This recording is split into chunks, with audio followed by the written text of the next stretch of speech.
Welcome, friends, to Breakfast in the Ruins, a Michael Moorcock-flavoured podcast. On this show, I welcome Tom Murphy to the podcast. Tom is a writer, editor and publisher, and one quarter of the two-person, two-cat team behind Colossive Press. Some time ago, Tom suggested we might want to have a gas about Bryan Talbot's Luther Arkwright. And of course, that was a great idea. That would always be a great idea. But there are a number of suggestions that have been made over the last 5 years, some of which we've got to, and others, like Nine Princes in Amber, just continue to gestate. Sorry, Steve, this year, that's a promise. But then, and this was a while back, I connected with Bryan's Twitter account and thought, I wonder.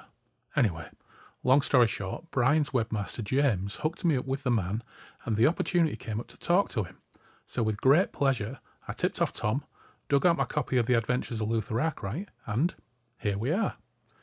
In 1997, Mike wrote a lengthy introduction to the Dark Horse edition, and I won't read it all here, but he wrote, "There's something solid and Northern English about a name like Arkwright. It suggests a man with his feet on the ground, prepared to look fact in the face and do something about them if he has to. Luther, on the other hand, suggests a foreign quality, even an exotic, slightly visionary tinge, which would once have been a little disturbing to the average inhabitant of the Lancashire mill towns. I think Luther Arkwright, a kind of alternative history of the British Empire and its ongoing effects, improves all the time. He remains one of my own personal favourites and one of the best examples of what a talented writer-artist can do with a form. I believe that the reason the story remains so fresh and interesting is because under all the glorious invention and wild adventure, glamorous characters and exotic machinery, Talbot deals in fundamental realities and makes stern self-demands. He is interested in reality. He is curious about reality. He isn't, thank God, afraid of reality. His dialogue with the real world continues. His attempts to frame and communicate his real experience become increasingly complex and sophisticated.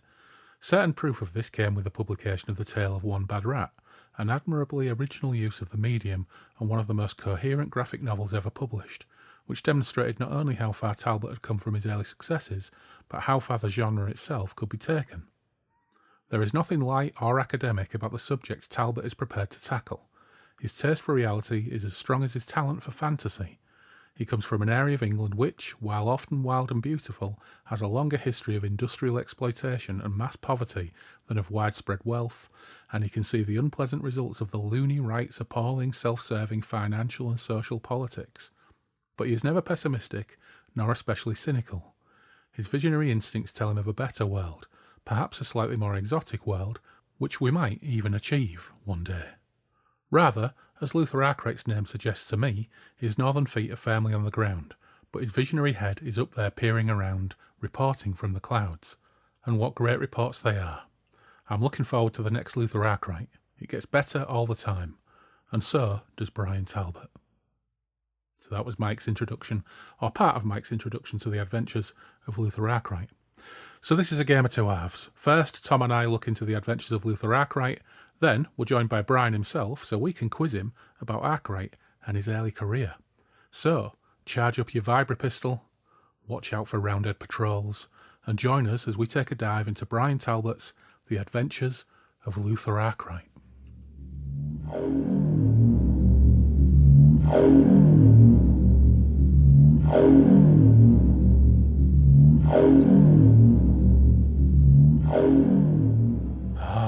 We're back in Derry. I've even fluffed my first line. Let's start again. We're back in Derry and Toms, and I've got with me Tom Murphy. Welcome, Tom, to Derry and Toms. Very much. It's lovely to be here. Well, we've talked about this for quite a while, haven't we? Quite a while. I was trying to figure out earlier today how long it was since I first raised what we're going to talk about. But, well, about 3 years, I reckon. I think so, yeah. This happens sometimes. I promised someone that I'd do Nine Princes in Amber in 2020. And it's now 2025 and we still haven't got to it. I'm sure we will at some point. In fact, I'm determined to do Nine Princes in Amber this year. But yes, you suggested Luther Arkwright to me quite some time ago.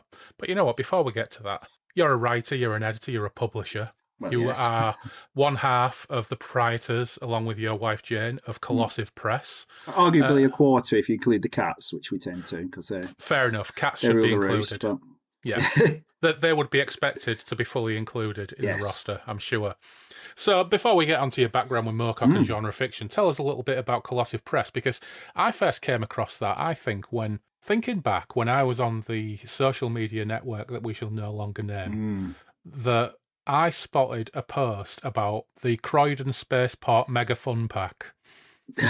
and I went ahead and bought it, and that was my first exposure to Colossive Press, and I've still got that kicking around on this desk somewhere, and I love it. But just tell us about Colossive Press. Well, I mean, it's essentially a very, very small press. It's just a hobby thing we do, really. I mean, years and years ago, back in the 90s, I was sort of hovering around the edge of the small press comics world and published a couple of little things and then kind of drifted away. But then probably about 2011, 2012, noticed there was some quite interesting activity going on around small press, comics, zines, that kind of, overlapping area of DIY culture, and got into things. And then a few years later, we were sort of caring for Jane's dad for a while, and that kind of took up a lot of time. And then, subsequently we had more time again. And, I was getting to an age where I thought, well, I want to do creative projects and, can't be putting things off forever. So just coming up with a couple of those little book arts project, High Precision Ghosts, which I think you've had as well, which was a foldy little found imagery thing. Yeah, I got that from you at Thought Bubble. You did. And and then the Croydon Spaceport thing, of course. And just for a kind of umbrella to put those out under, we came up with Colossive Press, not imagining that it would really, last a while, which it has now. I mean, that would have been 2017. I think we've published our first couple of things. Yeah. Just had them on communal tables at zine fairs and things. So that was quite nice. Yeah. And then obviously Jane, that was sort of, I originated those, and then Jane's a writer and editor as well and wanted to do her own projects. So it just seemed obvious for her to, come under that umbrella as well. So, we're very eclectic, and whatever seems like a good idea at the time, we'll just rattle and put out, which is, the beauty of doing things in a small press on that scale. You can just have an idea and see it through to fruition yourself. And yeah, so the Croydon Spaceport stuff is one thing, and it's a lot of fun. It's really creative, but some of the stuff that you do is quite personal and quite poignant. Yeah, I mean, Jane's stuff in particular, because when her dad passed away, we had inherited his photograph archive, and he was a really keen amateur photographer, and he had a particular passion for street art and graffiti. So I think Jane calculated we had about 33,000 photos of street art alone. Wow. Apart from all his regular street photography, which he was doing, because he got his freedom pass and he was going up to London pretty much every day and just seeing what was going on. And he always seemed to know when there were demonstrations or press launches and things like that, and he'd elbow his way to the front and come up with these amazing photos. So the first book we did was How Graffiti Saved My Dad's Life, for a while anyway, which was Jane writing her memoir about caring for her dad and the fact that he was so into his street art photography. That's what really kept him going, as his health just got to a stage where the rest of us would have given up long ago. He just was so focused on getting out there and doing his stuff. I mean, he was a hard man anyway. He'd been a champion cyclist and a marathon runner, so he wasn't the kind of person to stop doing anything. Yeah.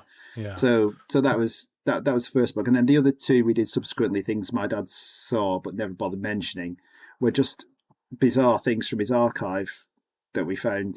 If people have seen the cover of the first one, it's Stewie, our Family Guy, being pursued by Imperial stormtroopers on hire bikes by the London Eye somewhere. And we just saw that and thought, well, look, there's all these photos. We have to do something with them. So we've done a couple of those. And it's nice because we get to use them to raise money for the hospice who cared for him as well. So that's quite nice. So we've got about £5,000 so far for the hospice. So that's good. Oh, fabulous. Yeah, but that sounds like a colossal task. How do you curate and whittle down 33,000 photographs? That must have been a lot of time and effort. Yeah. I mean, Jane was doing all this, and she still is. She's doing a zine now with these slides, because he had box after box of these beautifully rich coloured slides that she's doing now from London in the 50s and 60s. So she's literally just sorting those out now. Yeah, that'll be a zine that's coming out in the next couple of weeks. So. Your father-in-law. Yeah, absolutely fantastic. I'll link to the Colossive Press website in the show notes, of course, and point people that way. But how did you come to get into things like Moorcock and genre fiction? Well, Moorcock, I mean, it's a lot to do with what we talked about today, really. I mean, I was never really it was weird. I mean, when I was a kid, I was down the library pretty much every night, but I wasn't reading a lot of fiction, and certainly not fancy fiction. I was just reading books on, football and railways and great big, Yeah. whatever I could get from the oversized section that looked good. But then, sort of in my, I mean, quite late, I suppose, in sort of mid-teens, so I was 15 or 16, I started getting into comics. I just saw them on the spinner rack at the bus station and thought, just thinking it was a bit of sort of cheap quiche entertainment. It was whatever they were, 35 or 40p a shot then. Yeah. And then you suddenly, pick a few up and start noticing, some of this is actually noticeably better than some of others. So, this was about the time Alamo's Swamp Thing was coming out. Bill Sienkiewicz was doing his stuff on the New Mutants, which was obviously way ahead of, a lot more authored than the more generic stuff that was in a lot of the superhero comics. And you sort of gradually become aware then that there's this direct market. There's all these comics which aren't making it to Chorley bus station. Yeah. So, I was kind of getting into that. And then when I was at sixth form, I got a job, part-time job at Morrison's. So that sort of gave me a bit more income. And then I toddled off into Manchester to go to Odyssey 7, which was the comic shop, and discovered all this stuff there. I mean, it was, all the things like First Comics, Eclipse Comics, that, you kind of heard about or seen mentioned, but didn't know where to get them. And suddenly and fanzines as well, which things like Fancy Advertiser and Arc, which, really opened up a lot of doors into finding new stuff and independent stuff and small press stuff. Yeah, that's something that's really easy to forget, isn't it? Like, when we talk about a lot of this stuff now, and I think, we'll probably cover this a little bit when we talk about Luther Arkwright, but so many of these comic lines, me growing up in Hull, there was just no fucking way that I was coming across this stuff in a shop. Never in a million years was I coming across First Comics or any of these things, I think occasionally in a second-hand bookshop like Motherbiz or Crystal Books or somewhere like that in Hull on Spring Bank, there would be a basket with old comics in it. And that's the first time I ever came across a copy of Saga of the Man-Elf. But that was one copy, and I never saw any of the others in the wild. I ended up having to get them years later on eBay. And there was so much of that stuff out there. And if you didn't have a really impressive, well-curated shop like you would maybe have in one of the biggest cities like Manchester or London, you had no chance, really. No. And even knowing these things existed was, a tall order. Yeah. I mean, there used to be I think it was Amazing Heroes used to have like a Comics of the Year. And I remember for 1984, and there was American Flag was there, and maybe DN agents and, things that, like I said, you would never come across on your news agent. Yeah. So just curious, and Love and Rockets was obviously making a bit of a impression by then. But then, I sort of went there and got the lay of the land comics-wise. And two of the first books I got were the first book of Luther Arkwright, the Never Editions one, which I've still got here, and a collection of the first 3 issues of American Flag, which was oversized and lovely. And the thing was, both of them had introductions by Mike Moorcock, who I hadn't read at the time, but obviously the fact that there were these 2 bits of work that I really enjoyed and really connected with, and he also obviously had a connection with. So I thought, oh, well, maybe I should put his name away in the back of my mind. And then shortly after that, I was going to a University Open Day in Hull.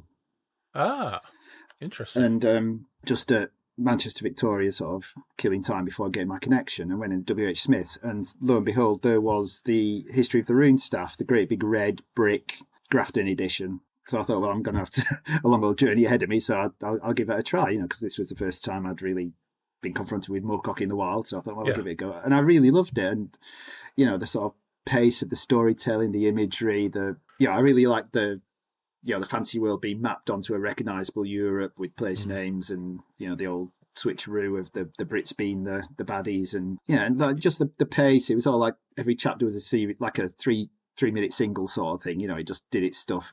Got out again. Whereas, I think I'd previously imagined my brother was quite into fancy. He'd read Tolkien and it just looked too big. These huge Thomas Covenant volumes you'd see on the second-hand stall down the market, and it just looked too much like hard work with glossaries and family trees and maps and things. Whereas Moorcock came in, did his thing, got out again. So I really responded to that. And then shortly after that... Moorcock books are like a cash and grab, aren't they? I mean, in those sort of series, certainly. Yeah. And then shortly after that, I also picked up on the market the Lives and Times of Jerry Cornelius, which was just fantastic. And that really sort of took me somewhere else. And I think they're probably the Cornelius books, I would say, are probably my favourite series of Lives. There's a huge overlap with... You can just keep going back to them and see... And every time I go back, you sort of see something else reflected in them from Yeah. the world around us, sadly, which I know Mike still Yeah. finds things to say through Jerry Cornelius, sadly. Well, But, sadly, there are things that need to be addressed, I mean.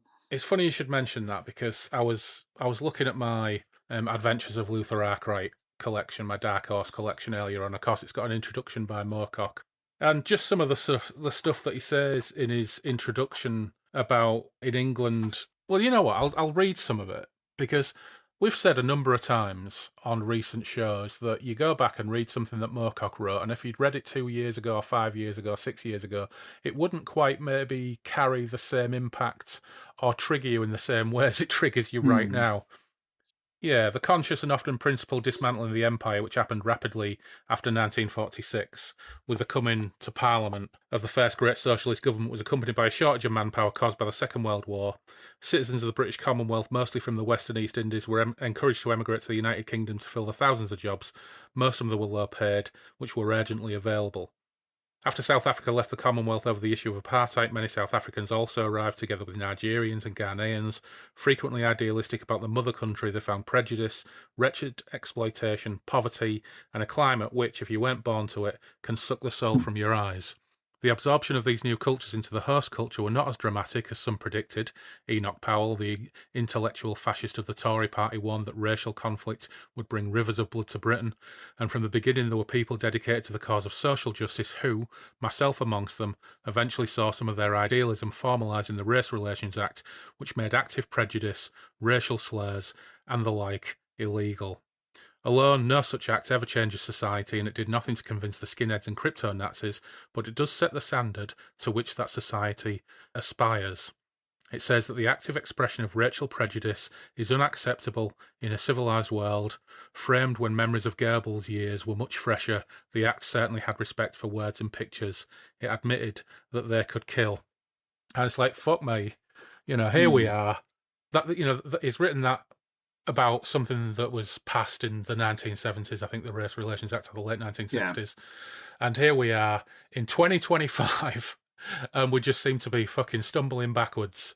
It's, it's remarkable, really. And I think, it's very surprising how regressive things, and depressing how regressive things are. I mean, there was a TV series the other year about like female emancipation in politics in the States, and I can't remember the name of the act, but an act was passed, but then the States wouldn't enact it locally, and you get to the end, and normally you expect the little blurb to come up, and of course 5 years later it was all sorted and done, and it turns out no, it wasn't, and it never was. And this sort of period in the early 70s when these female campaigners were really agitated for it, that was kind of the high watermark of women's rights, and since then it's stalled or gone backwards. I mean, it's certainly gone backwards now. Because I remember thinking back to when I was 17, 18 and going down the pub and having girls as friends, not just girlfriends, but girls as friends, and going down the pub. And, the early 90s did, looking back in my memory, especially when I compare it to what my nephews and nieces are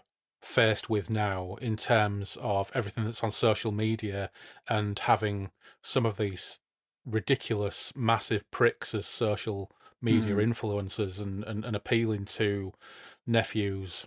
I just can't believe that we've regressed so far from how optimistic I thought it was in the early 90s. Now, I'm sure if I spoke to some of my female friends from the early 90s, they'll have some horror stories for me. But it still doesn't change the fact, I think, that we were looking forwards and upwards, not backwards and downwards. It's a stretch. There was a sense of progression, and I don't know. It's hard to find that now. Yeah, reading that in the Moorcock introduction, that kind of, if you've never read The Adventures of Luther Arkwright, it's a pretty good preparation for what you're going to get into, because I think Talbot is a wonderful example of a talent that's operated in such a wide range of environments as a writer and an artist.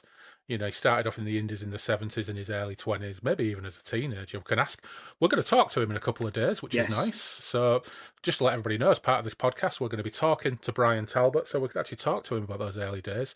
But via the Indies in the 70s, working with Fleetway. I think Fleetway probably still on 2000 AD when he got on board, and I think his first... Maybe, yeah. Yeah, I think some of his first work for 2000 AD was a Judge Dredd story, and then, of course, my main memory of him, of coming across his artwork, is Nemesis the Warlock, when he took over from Kevin O'Neill, and the Gothic Empire stuff, which completely blew my mind Mm. when I was probably 10 or 11 or 12 or however old I was, and then becoming that independent and focusing on producing pretty genre-bending works, like not just like Luther Arkwright, but Alice in Sunderland, Yeah. and some of the personal works that he's done since, collaborating with his wife on Daughter of a Father's Eyes. Just really, Mm. really incredible work. Now, at the time, I'd not read any Oswald Bastable at the time, so his work on Nemesis as well was probably my Yeah. introduction to the steampunk aesthetic, Mm. which is kind of incredible, really. That it looked like nothing I'd ever seen, and there's still a scene in that Nemesis the Warlock story where the forces of the Gothic Empire, who for people who've never seen it, are a race of aliens who've modelled themselves on the British Empire of Victorian times, but have more advanced technology, when they become threatened by the human supremacist forces of the Empire of Termite, all charge into battle and get absolutely massacred. and those images are still stuck in my head now. I found them so distressing when I was like 11 or 12 years old. But Luther Arkwright was a much later discovery for me, because that's actually via my mate Yaki, and probably as late as the early 2000s when it was collected by Dark Horse. I entirely missed it prior to that, because, in Hull, unless you knew someone who knew about it, you didn't really know about it. And I think, like a lot of people, I only discovered it through the trade paperback collections. But it had a pretty fractured publishing history dating way back to the 70s, right? Oh, it certainly did, yeah. I mean, I think it popped up on my radar because his studio was in Preston, which is where I was at sixth form college. That just seemed mind-blowing that someone who was producing this work would be up the road. So that seemed amazing. But yeah, I mean, Luther Arkwright originally appeared in a underground, it's Brainstorm Comics in the mid-70s, I think, which was more of head shop kind of publication. Yeah. And it was a much more kind of free and easy, like the original Arkwright story was very, I mean, I suppose Moorcock inspired. Bryan has spoken, and hopefully you will again, about the sort of Cornelius influence that, Mike had explicitly said that Cornelius was a template that other writers could use. Yeah. So Bryan took that and did kind of shift it into his own orbit a little bit, but he had that kind of character in mind. So it was a very knockabout, slapsticky 7-page, I think it was, with kung fu nuns and the Papist Affair. Yes, the Papist Affair. So it was like looking for the bones of Saint Adolf of Nuremberg. And, that's right. Yeah. So some of the elements, like the parallel universes, were in there and things like that. But then obviously, for the next iteration of it, it sort of escalated in complexity and thoughtfulness. Yeah. So that started appearing then in Near Myths, which was a guy called Rob King, who was the proprietor of a science fiction bookshop in Edinburgh, who wanted to produce a sort of heavy metal style, adult science fiction and fantasy collection, anthology comic. So he started doing that in 1978, and that's where the first sort of chapters of Arkwright, as we know it, appear. It's all very recognisable. So that ran for 5 issues and died the death that most well-wishing indie anthologies do. So then a French guy enters the scene called Serge Boissonvin, who Bryan will hopefully tell us much more about because he sounds a very intriguing character. He was a Frenchman who moved to the UK. He had no sort of publishing background, but he was very surprised when he got here that there wasn't a comics industry akin to the one in France. So he wanted to do something about that and launched another anthology comic called Psst, with 3 S's and a exclamation mark. So the material that had appeared in Near Miss, I think, then I'm not sure to what degree Bryan tweaked it, but it's essentially the same material was reprinted in that, and that lasted for 10 issues, went up to 1982. So that was 1981, 1982, I think. That was the material that ended up in the first volume, which I've got here, the Never Editions volume, which was published by Never Editions was essentially Serge. I mean, this is the one I had, and it is falling to bits because I've read it so many times. But this is, the first edition from 1982. So then there was a gap. There was a hiatus of about 5 years before he started it again, because I think when Psst died a death, no one else would really pick it up to, support it to the degree that Bryan needed to make a living from it. So then that's when he starts doing 2000 AD, Nemesis, doing a lot of other freelance work, I think, for games publishers and things like that. Yeah. So it wasn't then until 1987, so 5 years until Volume 2 turns up, which I've got here somewhere, which, picks up the story and, it's just more fantastic work. It's really I mean, we'll talk about the work in general, but Yeah. it's just absolute. I don't think I'd been as eagerly awaiting anything at that point as that book 2 of Arkwright, because Yeah. it left it in a fantastic cliffhanger in the end of the first one. But the work is just sort of moved to the next level again in book 2. Yeah. I mean, when you're reading The Adventures of Luther Arkwright and you go through it piece by piece, you can see the progression in his style, the different kind of styles of art that he uses, that he utilises for certain passages of it, depending on what's going on. Some incredible stuff, and we'll talk about some of that. But sorry, do go on. A small press, Valkyrie Press, offered to print the rest of the series. So it all came out in a 9-issue comic series, and they published the book 2 and book 3 subsequently in 87, 88, 89, I think. And then in 1990, Dark Horse pick it up with the copy you've got. And I think it was relettered and new covers and things, but essentially the same work, yeah. Yeah, I mean, it's great that we actually have those collected editions now. Although that said, I think they're out of print. And the one I've got, The Adventures of Luther Arkwright, you can't get it brand new, but you're looking probably 40 or 50 quid to pick that one up. And I can't find, when I was looking earlier on, because I couldn't find my copy of Heart of Empire, the collected Heart of Empire, and you can't even find that in a lot of places. I really should look on eBay. I've got it somewhere, so I'm not going to buy it again, which is a terrible habit that I have got when I can't find things, and then I find them 6 months later. Yeah. Well, I think the definitive issue now, edition now, is the Arkwright Integral, which is a lovely big hardback, which has got the Adventures and Heart of Empire in. Yeah, that made an impressive thump on the desk when you put it down. It's an impressive bit of work. And also, because it's not oversized, but magazine sized, it really lets the work breathe, especially the Adventures, which was published initially at magazine size.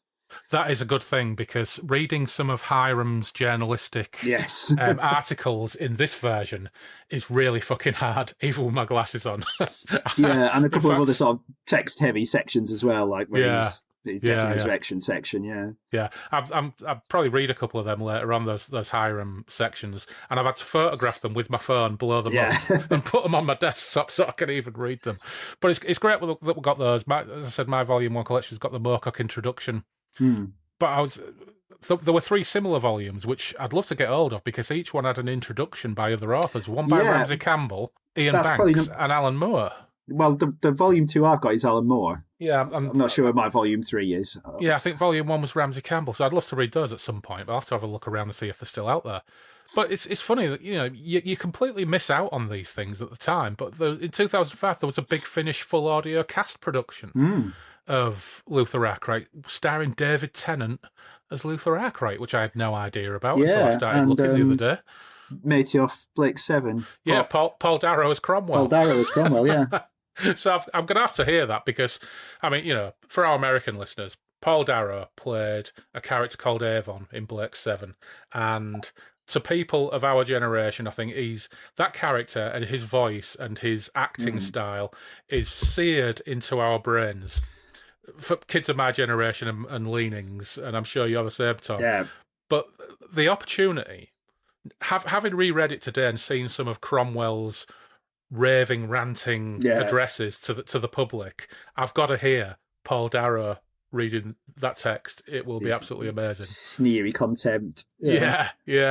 And it's even been the subject of a couple of role-playing games adaptations. A couple of which, I think both of which I've got kicking around somewhere. One signed by Bryan Talbot, weirdly. Oh, okay. Yeah, which I got from Brian's own website a while back. And then I started reading it, and the spine started to disintegrate straight away. So it's already falling apart. So that seems to be a recurring theme, looking at my old editions of the Adventures. Yeah. But, I mean, it lends itself perfect. I mean, not that I'm a big role player, but I imagine the infinite parallels and things. Oh, lovely opportunity for world building. Yeah, and funnily enough, I went on BryanTalbot.com earlier on, which incidentally is like one of the longest running fan pages on the internet. It's a fantastic site with the number of interviews and articles and things. Yeah, and you can read the Papist Affair on there. It's all on there. It's all been scanned and it's all on there. And Brian is quoted on the page as saying of it, the Papist Affair was an excuse to do a ground level strip in line and watercolour wash, and was directly inspired by the Jerry Cornelius stories of Michael Moorcock. And we know that Moorcock is a fan of Bryan Talbot too. But one of the great things about this strip too is it's instantly presented like a gaming scenario setup. Yeah. Because you've got a box on the top right setting the scene that reads, location, parallel England, number 185. Variation. In 1524, Catherine of Aragon bore a son to Henry VIII. Henry did not marry again. Consequently, England never broke relations with Rome, and Elizabeth was never born. Henry IX was a tyrant, a religious fanatic who crushed all those who did not subscribe to Catholicism. The Tudors held on to the crown. Countries fell before England's might. World Wars I and II never took place. Decadence set in. 1977, the tottering Holy British Empire still holds sway over Europe and the Americas, but Henry IX's madness has lived on through the centuries, and internal dissension is still rife. Oh, yeah, what a setup. You could use that. You could start a game for a group of people as an alternative universe game. Say, right, this is your setup. Go. And it would work. There, yeah. It would work perfectly well. It's great stuff. So, yeah, that's all there. I recommend people check that out, because just below that box, there's a frame with a nun gunning down priests with a Tommy gun. Marvellous. I mean, if you can't get off on that, wholesome what can you get off on? entertainment. Yeah, absolutely. So, what is it all about, Tom? What is Luther Arkwright all about? It's a complex bit of work, okay. Okay, so parallel universes, there's one in particular which has achieved stability, which designates itself as 00, and that's kind of seeing themselves as the police of the multiverse, I guess, or certainly a point of stability. And there are disruptors who are a sort of a sinister force who are going around trying to manipulate worlds and have their own way and sow discontent here and there. So, I mean, this is a very complex piece of work, and this part of the beauty of it is just how nicely it's presented in terms of the mosaic effect of all the elements. The first volume, isn't it, is like, it's packed, it's dense. It is. I mean, it cuts between sort of the main story that's going on, which we'll get to in a minute, and then there's also flashbacks to Arkwright's history. He was being bred as an ultimate weapon by the disruptors, and he threw off their influence, flung himself across the multiverse, was eventually picked up by 00 and deprogrammed. Then you have the sort of backdrop to this Firefrost, which is the kind of MacGuffin in the whole story, which is an ultimate, weapon of ultimate destruction, which has fallen into the hands of the disruptors. They've activated it. It's causing entropy throughout the whole multiverse. So 00 have to try and stop that before the universe collapses. And in between all the action that's depicted on the page, there are little sort of snap headlines from different parallels of things that are happening as a result of this entropy. There's a lot going on. 12 Labour MPs get syphilis. Weird little thing. I might have just made that one up. But which parallel weird was things on, like I wonder? That. Weird things like that. Yeah, so you got Arkwright is like this Jerry Cornelius-esque figure. Yeah, I mean, he's a super agent. The fact is, he's like got this super psychic powers. He can fling himself across parallels, which no one else can. So he's kind of their weapon against the disruptors. Yeah, he uses vibra pistols. He does. So that's kind of a Cornelius nod, isn't it? Yeah, and he dies from time to time. He does, but that doesn't seem to stop him. Nope. And he has that is a core sequence, really, isn't it? Yeah. Yeah, and one of the most interesting things about it, I think, is he has this companion, Rose. And if you're a Moorcock fan, you're thinking, he's got a companion called Rose. And Rose has various incarnations across the multiverse, but has an awareness of them and can even, to a degree, communicate with them. So it's like some weird mashup of Rose and Jari O'Connell. But this predates Rose von Beck even appearing in the Moorcock books, because I think she doesn't arrive till Revenge of the Rose. Or maybe, no, sorry, is it Revenge of the Rose or is it Fortress of the Pearl? Shit, I can't remember. But even so, that's still subsequent to this, isn't it? Yeah, absolutely. And the lovely thing about the parallels is, when you look back on this in terms of development, the earliest Arkwright story, which we just referred to, the Papist Affair, which was in Brainstorm Comics. Yeah. There's a podcast about Brainstorm Comics and Lee Harris, all of its own, because what a fascinating character he was. But, God will be here all night if we start talking about Lee Harris. Can you just sum up Lee Harris quickly and give people the elevator pitch on who Lee Harris was?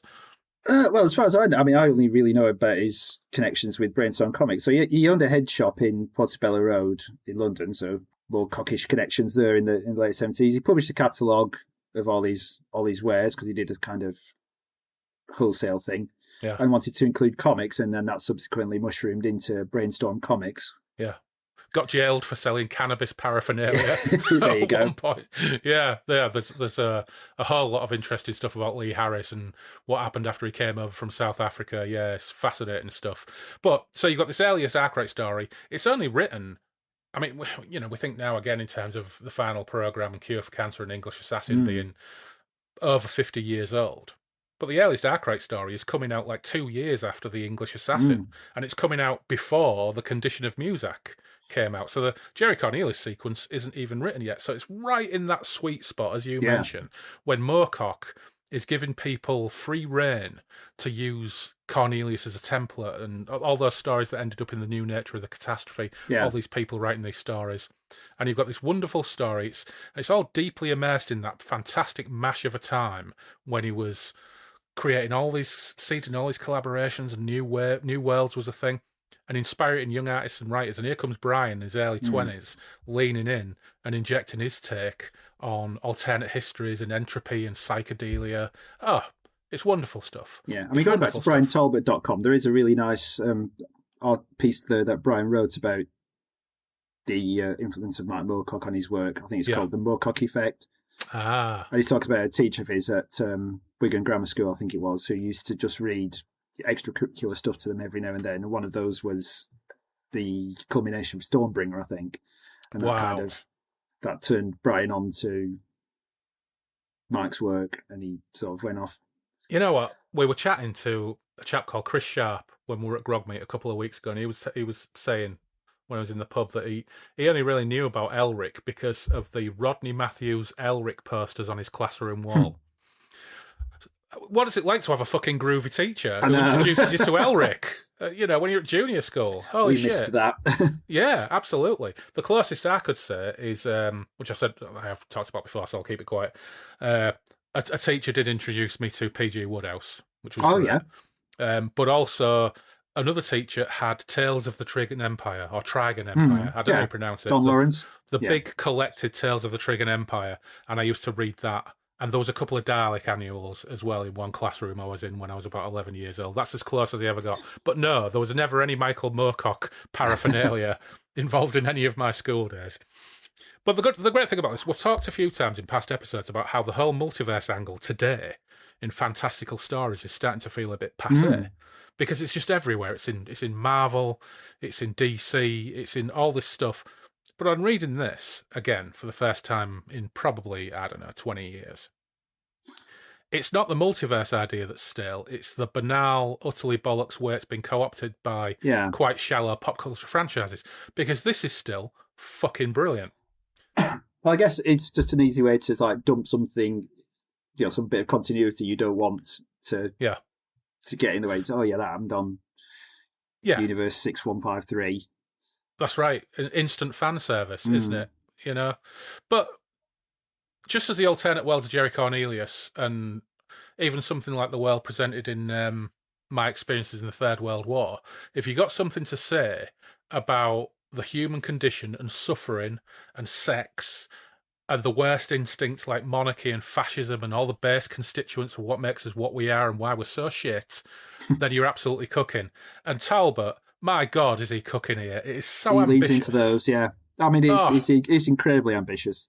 I'm looking forward to asking him about how, he got from Brainstorm Comics to this. Because, in just a couple of years, because it's kind of exponentially sort of expands in purpose and it's incredible stuff. Sensibility and ambition of, the execution of it as well.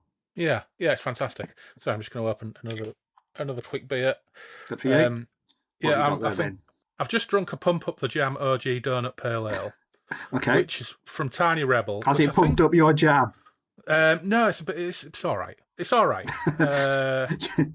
Fortunately, it's not as sweet as it would suggest that it's probably likely to be. I think Loz and I might have drunk this on episode 101. So I was just in the kitchen. I was going through what I had in the box, trying to find something. And now I've got a Vanilla Vortex Vanilla Sour Cola beer, which I think we also had on episode 101. So, yeah, I'm repeating myself, really. But anyway, so yeah, on the surface of it, you've got Arkwright, who's an agent fighting the malign disruptors, who are behind various atrocious things in various parallel worlds, including some versions we find of many things, like, amongst other things, like Hitler and World War II and all the terrible things that happen.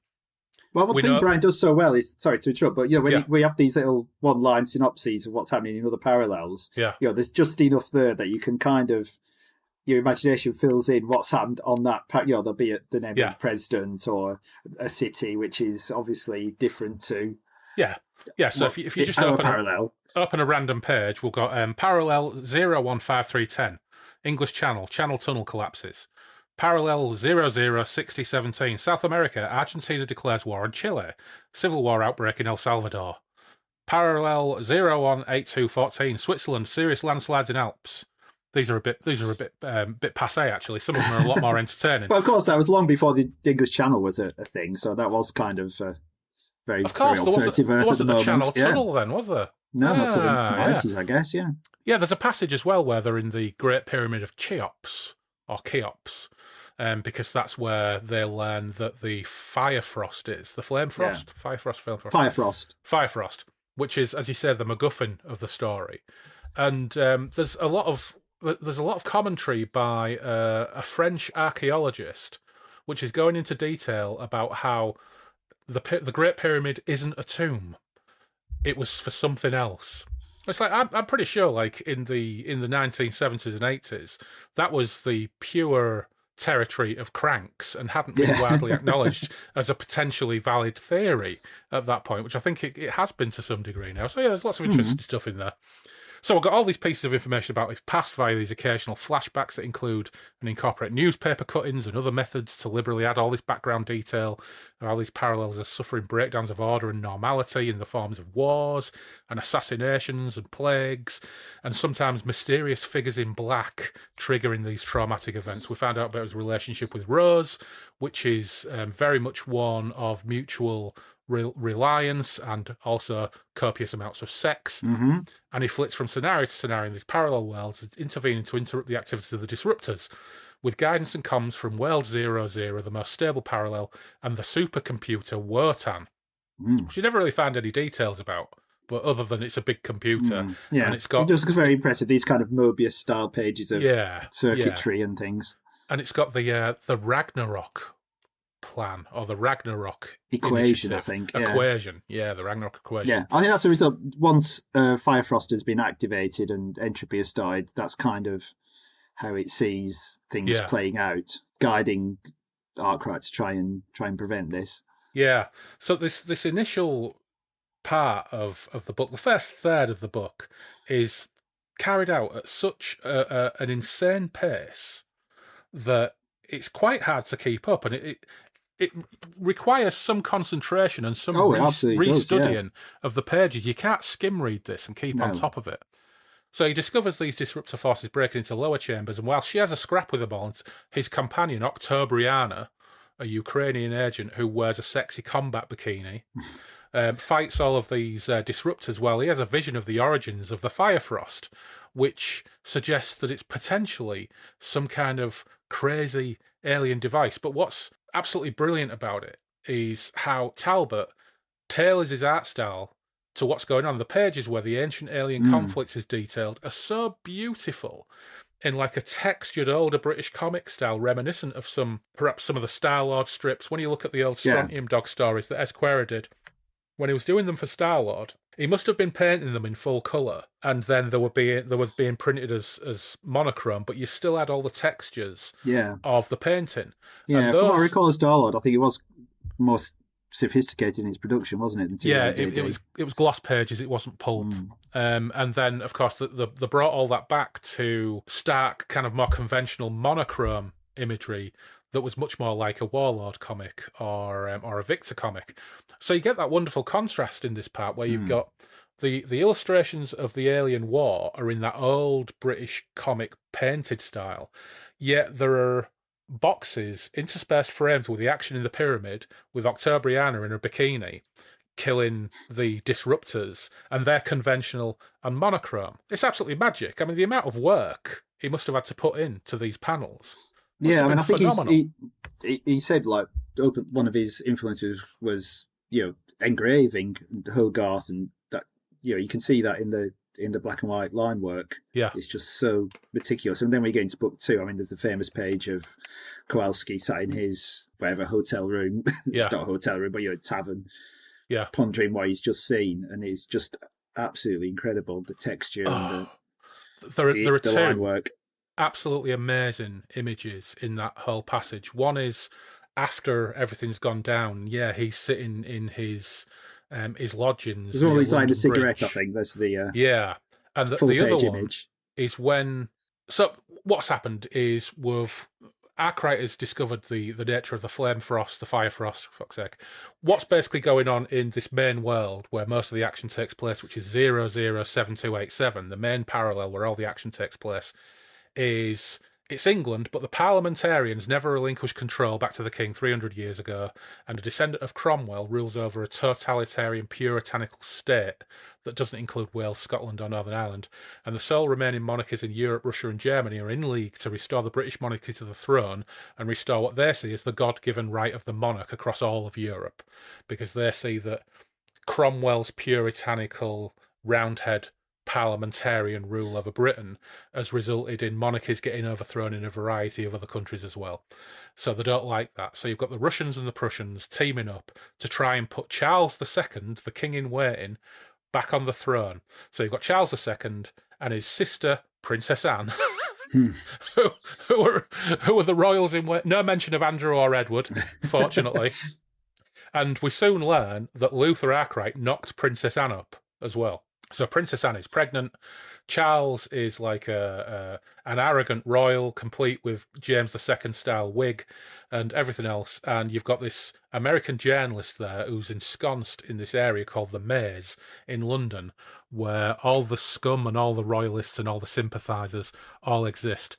And that other great image is one. It's basically like a Gin Lane image of Arkwright, and I can't remember the name of the officer, the royalist, who's part of Charles and Princess's retinue, and it's them two in this incredibly detailed scene. Is that Harry Fairfax? Fairfax, yeah. You've got this amazing detailed scene of poverty and people in their boots, and gin. It's there are no page numbers, but it's that one. Sorry, of course, nobody listening to this podcast can actually see this, which is no good, is it? Yes. No, I see the page, yeah. But it is a phenomenal piece of black and white art. The line work, the detail on the buildings, the tiles on the roofs.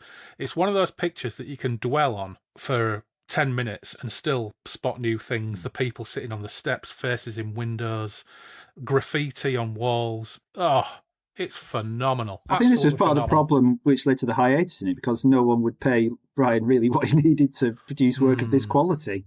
Yeah. I'm going to have to try and scan that or see if I can find it on bryantalbot.com and add it to the show notes just so people know what the hell we're talking about. But as often is the case with this, you've got these text boxes with the work of this journalist. I mean, there's one bit that says, although England is no stranger to martial law, the harsh measures imposed today by the Lord Protector Nathaniel Cromwell have shocked even the Puritan citizens into a state of panic. The imposition of stricter curfew enforcement and execution of suspected terrorists are but two aspects of the crackdown, and from now on it is illegal for more than 4 people to meet socially. This is classed as conspiracy. These conditions are not, and indeed should not be, applied to the area within the London Wall that the government labels the Royalist Quarter, known locally as the Maze.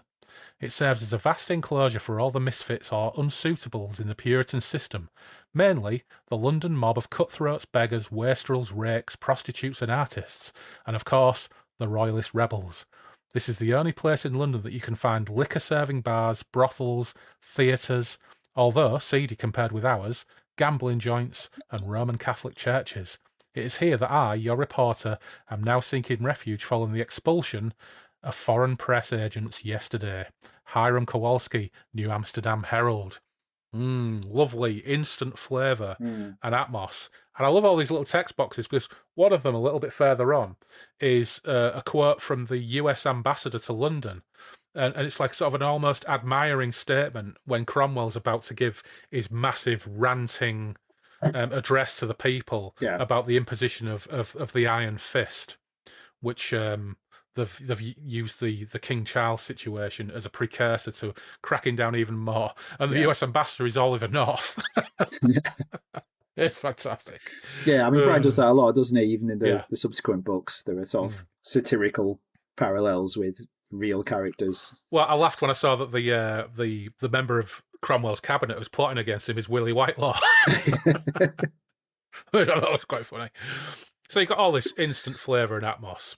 But it's quite a relief at this point that the narrative settles down a little and becomes a bit more linear and conventional for a while. Yeah, I mean, it probably is worth talking about that earlier in the book because the editing, if you will, the interlacing of stories and imagery. There's little flash forwards. I mean, he uses the comics form to its. He really pushes it as far as it'll go, and it just works. Like you say, it requires a lot of concentration to. Yeah, it rewards what you put into it, really. Yeah, it's an absolutely breakneck pace, but it's also, I think it's necessarily choppy to establish the nature of everything, because how else do you really establish all that stuff? And you invest the time to get your head around it, and then, you understand what's going on. So it works, it's rewarding. But the fact that it becomes more linear and conventional for a while, the sequences in the maze give the story a chance to really settle and bed in. And when it's accompanied with that absolutely incredible art, when you get a consistent run of art where the style isn't constantly shifting and muting and changing, it really gives you that excellent opportunity to start to absorb the story and figure out what's going on.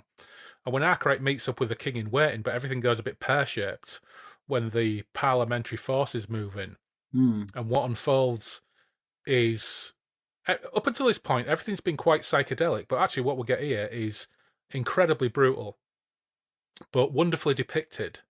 And it turns out there's more to Prince's Anne than meets the eye as well, which is quite amusing because the king is all, well, I think I should be leading my people, and Luther Arkwright says, no, my lord, no, your majesty, you should go, and he's like, oh, the hell are you to tell me, you fucking spod?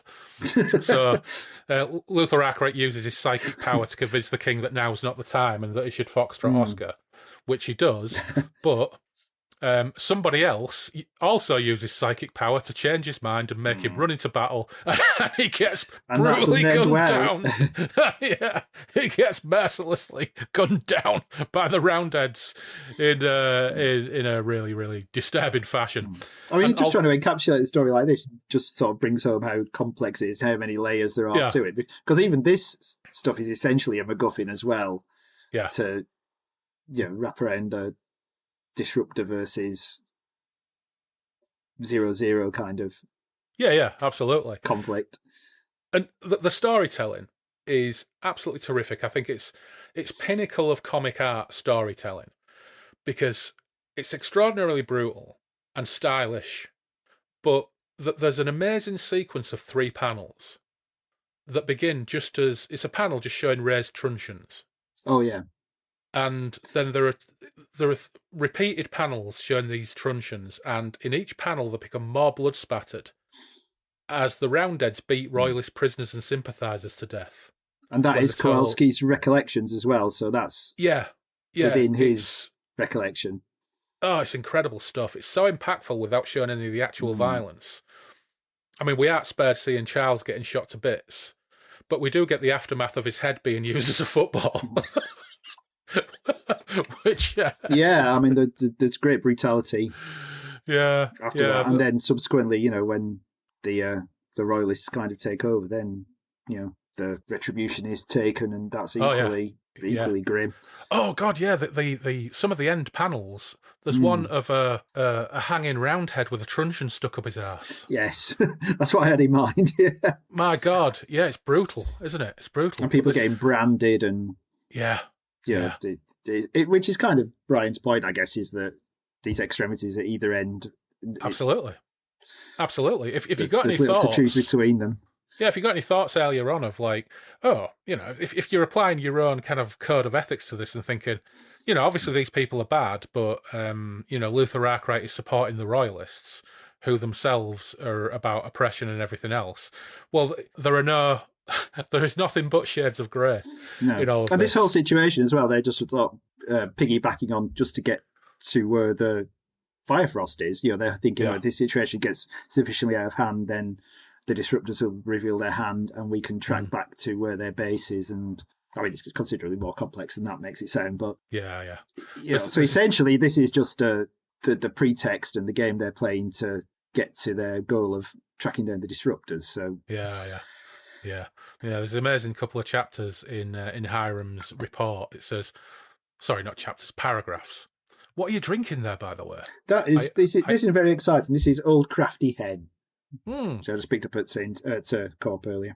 It's very nice. Is that a variant on Speckled Hen? It is. It's 6.5%. So it's like speckled hen for tough guys. Yes, that's exactly it. Yeah. Nothing speckled about me. Crafty, no. Yes. No, yeah. Anyway. So there's a couple of wonderful paragraphs in Hiram's report. It says, since the regicide of King Charles III, it says Charles III, I thought it was the second, but anyway, and the slaughter of his followers in Whitechapel last week and the immediate declaration of a state of emergency by the Cromwell regime, the situation has rapidly deteriorated into a spiral of violence and outrage. Following the skirmish, the corpse of the pretender king was removed from Whitechapel and taken to Westminster, where it was beheaded in mock solemnity and the head thrown into the crowd.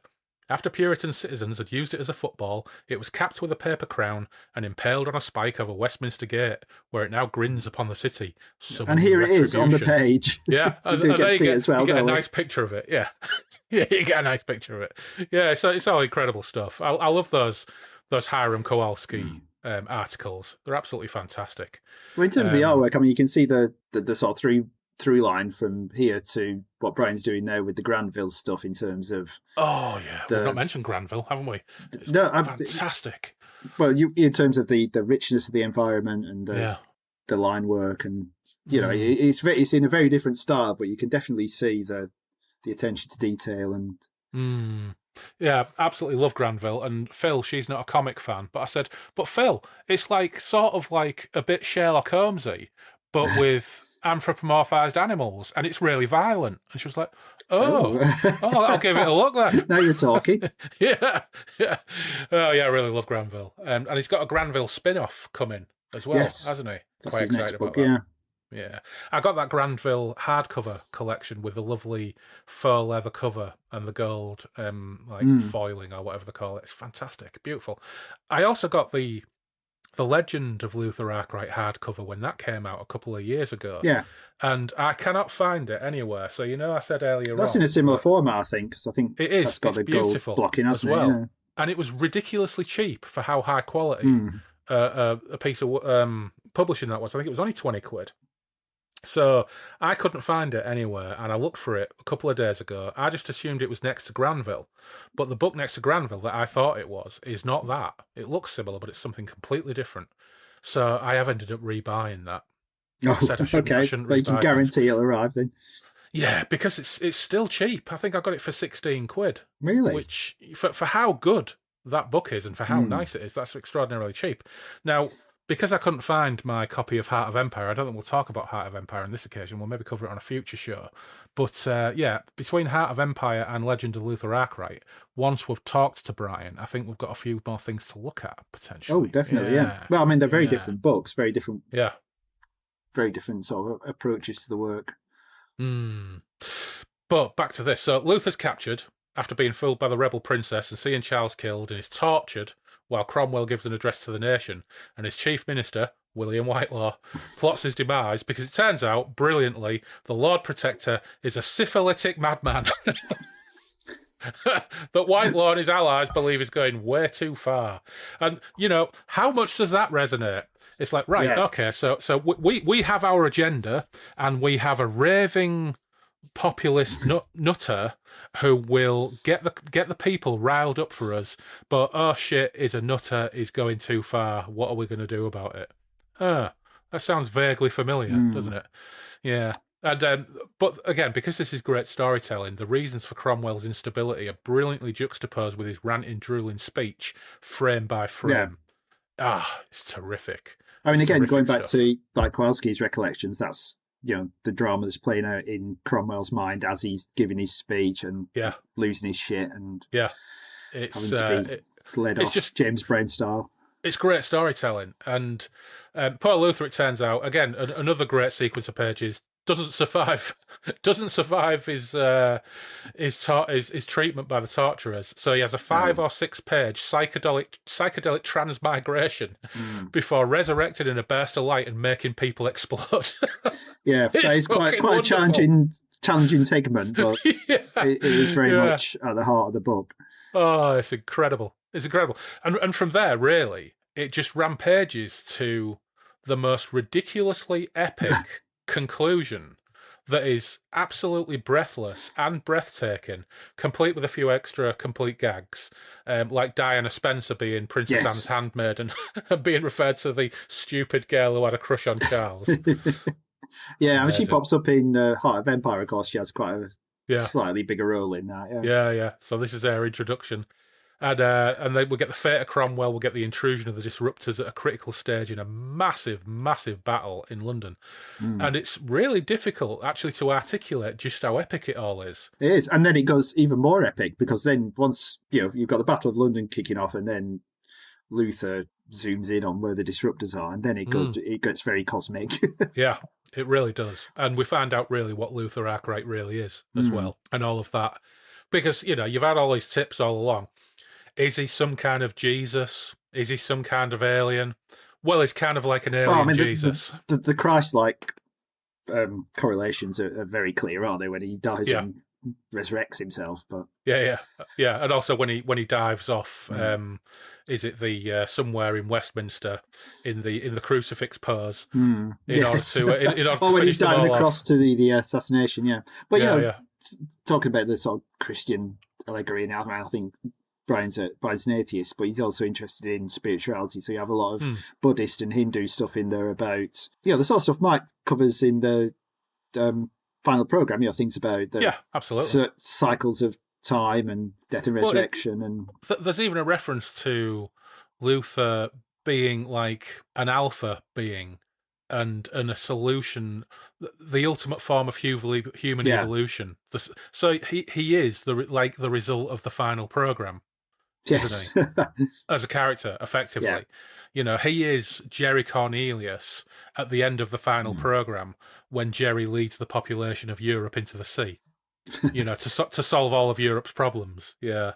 I mean, it's how do you sum up something which is so ambitious, so different, so beautiful, the work of a single individual? It's really an incredible piece of work. I mean, it's just huge ambition, and the fact he manages to land it as well is just incredible. I mean, it is quite challenging, the last section, just to try and keep a grip on reality with what's going on, because he does get very sort of abstract and cosmic. But there is a conflict there, and it takes place, and there's a winner.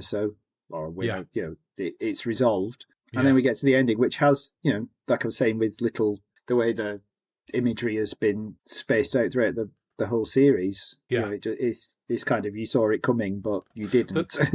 There's a really lovely bit as well when everything's going down in London at the end, where you just get little things like, there's one page where he's looking at the state of London, and we've got the still with people hanged from lampposts and gateposts with traitor signs around the neck, of a guy with a truncheon shoved up his ass and his pants around his ankles, and people getting shot, Puritans getting shot in the street by royalists, and Arkwright is wandering around, it's pissing with rain, and he looks up at the sky and he has a hallucination about the ride of the Valkyrie.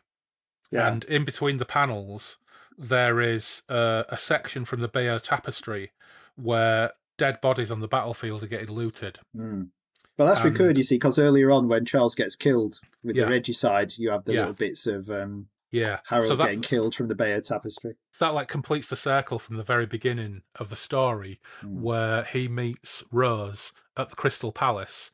And the Crystal Palace is in this world, in this parallel, where the Bayeux Tapestry is currently, because it's on loan from the French government. And it gets destroyed by, I think it's disruptor assassins, doesn't it? And the Crystal Palace gets set on fire. And someone's got a napalm pistol. Napalm pistol. That doesn't end well. Yeah, and the Bayeux Tapestry gets consumed in fire as well as Crystal Palace. So the Bayeux Tapestry is like, it reoccurs from time to time throughout the story. And yeah, just the choice of having that section from the tapestry, which is a real piece of the tapestry, where the bodies of soldiers, some of whom have limbs separated from the bodies, are getting stripped. Because at one point, the Bayeux Tapestry in the story is described by somebody as a comic. It was a propaganda comic book. Yeah. Yes. And it's such a wonderful, not only way of describing it, but actually to repeatedly use the imagery from the tapestry. And you could almost make the argument that this is a World 00 propaganda comic about how the disruptors and the other parallels need saving, no matter how brutal and terrible things get. It's great stuff. Well, that was the Adventures of Luther Arkwright, Tom. Any final thoughts on that before we take recess and prepare ourselves to interview and talk to Bryan himself? Well, only that it's just the storytelling of it. Like you said, for me, it works on three levels. So you've got like the top level, which is just the huge scale of the story, cosmic, eternal, as broad a canvas as you can imagine. Then you've got the way it's structured and broken down. So, the episodes Bryan chooses to tell when and which images to drop in. And that it's kind of like a mosaic that you look at it and eventually the pieces fall into place and you feel, you get the reward of putting things together. And, an element of kind of detective story. But, it's not laid out linearly and chewed up for you. You have to work to get to it.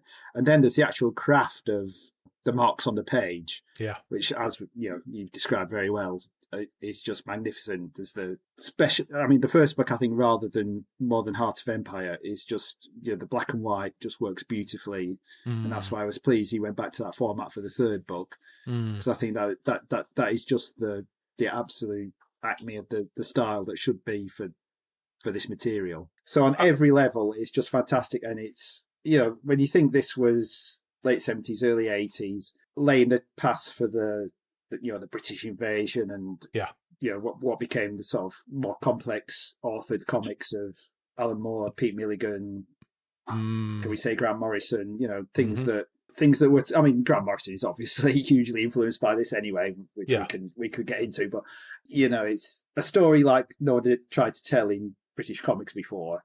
And he had to come up with the tools and the devices and the language to tell it himself. And that is just on every page. He's kind of innovating and executing it beautifully. And it's just like, it is a work, I think, that's not been surpassed in British comics or Western comics. Because I'm not going to say world comics because I'm not an expert, but it's just incredibly, its ambition, its execution is just beyond compare, I think. Yeah, I think that's a fair summary. I have read it described somewhere as being considered technically to be the first ever graphic novel. I don't know about the degree of hyperbole to that, but I think the degree of craft that is involved, the amount of pure storytelling techniques that he seems to be inventing on the fly, which I don't think were around before he started to do them. There may be French comic writers or something like that who were doing this style of stuff, but it really is, even now, with having, one day we could talk about Gideon Stargrave or any of these other million different versions of Moorcock characters in comics. But I think even reading this now, I could go back and read things like V for Vendetta, I can go back and read things like Watchmen or Swamp Thing or any of the myriad Alan Moore things, and they're all still great. I don't think any of them are as demanding as this. Oh, certainly not demanding, no. And I don't think any of them, as a result of this being so demanding, are as rewarding as this for taking the time to concentrate on it and making it work for you as a reader. It demands your attention. It demands a little bit of work. It's the very opposite of easy to digest, not just in terms of the way it's constructed, but also because of how tough some of the subject matter is. Oh, yeah. And it's, overtly directed at adults. Yeah. There's a quote I've got somewhere. Bryan says, that's what he wanted to achieve. He wanted a novel, I mean, the term graphic novel, we get a bit sort of itchy about using it because it's just a collection of issues, whereas this was a piece of work that wasn't a collection of smaller pieces. It was itself, its big thing. Yeah. It's like the old thing about prog rock. its It's like, entirety. is this a concept album or is it a collection of progs? And this is of a whole and one complete thing, even though parts of it were produced with such colossal distance between them. Yeah, I mean that's what part of the incredible thing about it. I mean, when we speak to him, hopefully, did he ever despair that he would ever get it done? Because in the start, quite early on, there are flash forwards to the closing image of the book, which at the time obviously don't make a lot of sense, but when you read it as in its entirety, and this is where I think it does bear comparison with our novel, because it is a single piece of work which relates, every bit of it relates to every other bit. There are correlations across it. Well, we will have our chance to give the man the questions, won't we? So thanks, Tom, for taking the time to talk about Luther Arkwright. And it's been my pleasure. We will speak again in a couple of days when we have Bryan in the room with us as well. We will. Okay, well, thank you very much, Andy. Take care. All right, talk to you again soon.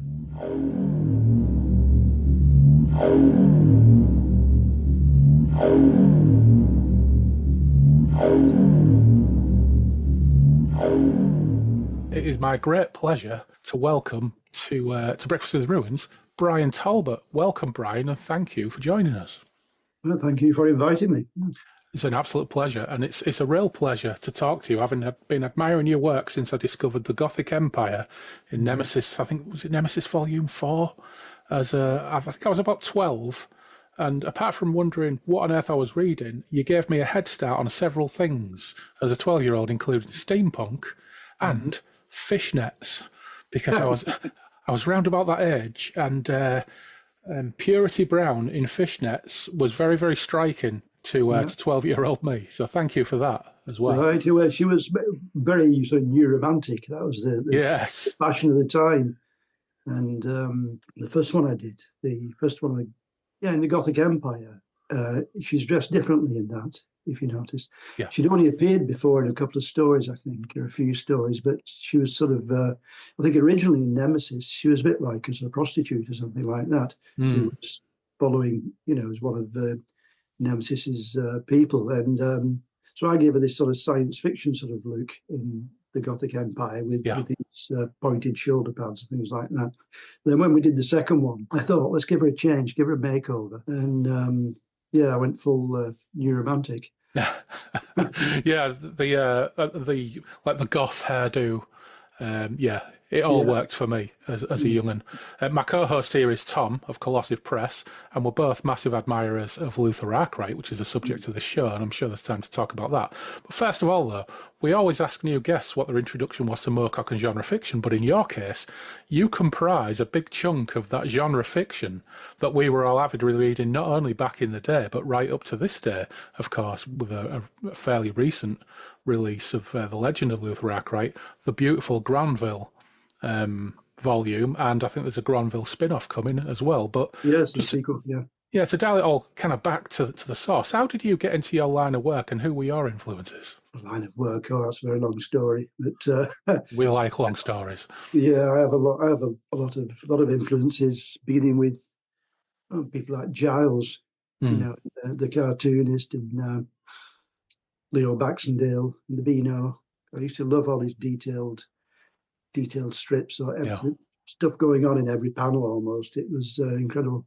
And then later Jack Kirby, Steve Ditko, the Marvel people, lots of I sort of soaked up influences from all over the place. And then in the 60s, the underground comics started coming out.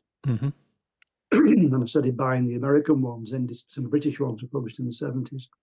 Beginning, with things like Nasty Tales and Cosmic Comics. And they're very important, these sort of comics. My first comics were underground in the mid 70s, after that first wave. But they were very important because they reclaimed comics as an adult genre. When I say reclaimed, it's the fact that British and American comics, I mean, if you take them back to the Bayeux Tapestry, all comics done up till 1886 were intended for an adult audience, an adult readership. The satirical broadsheets, a lot of them very political. The so-called comic supplements to newspapers. They were all intended for adult readership. And in late Victorian times, this guy Alfred Harmsworth, he was at a friend's house, and he noticed that the kids were on the floor looking at these comics, and they didn't get the jokes, they didn't get the politics, or lots of jokes, about fashion and things like this, but they loved looking at the pictures. And telling the story, and he thought, I know what, I'll publish a comic for children. And it was called Comic Cuts, and it just became a phenomenon. I mean, not just that he spin off Chips, and it spawned literally hundreds of other publishers doing imitations, hundreds of other comics, and something similar happened in America. And by 1921, the last adult comic, which was Alice Loper's Half Holiday, ceased publication, and British kids' comics were selling millions and millions. So and it remained like that with a few sort of little experiments through the 20th century until, these adult comics, these hippie comics, anti-establishment, anti-war, sex, drugs and rock and roll comics reclaimed them as something that adults might be interested in. And they led directly to the graphic novels today. Don't know, I'm giving you a lecture on comic history, but I'm just saying the Undergrounds, they were a big influence on me. Robert Crumb and Robin Williams and Justin Green, all these people. Yeah. You grew up in Wigan, right? Bought them all, yeah. Yeah, so how were you finding all this stuff in Wigan in the 1960s? It's, you could actually, I had discovered Oz magazine and IT. You could buy these at newsagents. I mean, it was amazing. Compared to now, it was amazing. I mean, now we have like a virtual monopoly of Smiths and WH Menzies for distribution. Yeah. I mean, it's bloody murder now. Trying to publish a comic now is extremely difficult. Or a magazine. You have to, first out, you have to pay them. I don't know what price, it was 20-odd thousand last I heard, but that was about a decade or so ago. Right. You have to pay them huge amounts of money to take your book, to distribute it. Right. To take your comic, your magazine. Yeah. You have to pay them to distribute it. In the 60s, up to the 60s and 70s, there were lots of independent little distributors, little sort of cowboy outfits, some of them, but, like Moore Harness and people like that. And they used to import, that's how the DC comics and Marvel comics got into newsagents. They wouldn't import them, just buy them off the ships, because they used to put comics in the ships as ballast. And they'd acquire them. They did sell, tits and ass magazines, anything, you name it, whatever it was, they'd take it and get it out there. So, Oz and International Times, the two underground British newspapers, they were in almost every corner newsagent. When Brainstorm came out, my first published comic, which was an underground comic, it was 12,000. We sold 12,000, which is quite a lot today. I mean, a lot of DC comics, they're going to sell 4,000 these days, Yeah. But because Moore Harness got them in newsagents all over the country. And it's the same when Near Myths came out, when I started doing Luther Arkwright for them. It was in, all over the country in newsagents, which you just can't get. And they didn't charge for distributing. They'd distribute them, take a percentage, and pay what you made on them. So it was easy to get something published and distributed. Yeah, I'd love to ask you about your introduction to publishing comics in the mid-70s with Lee Harris.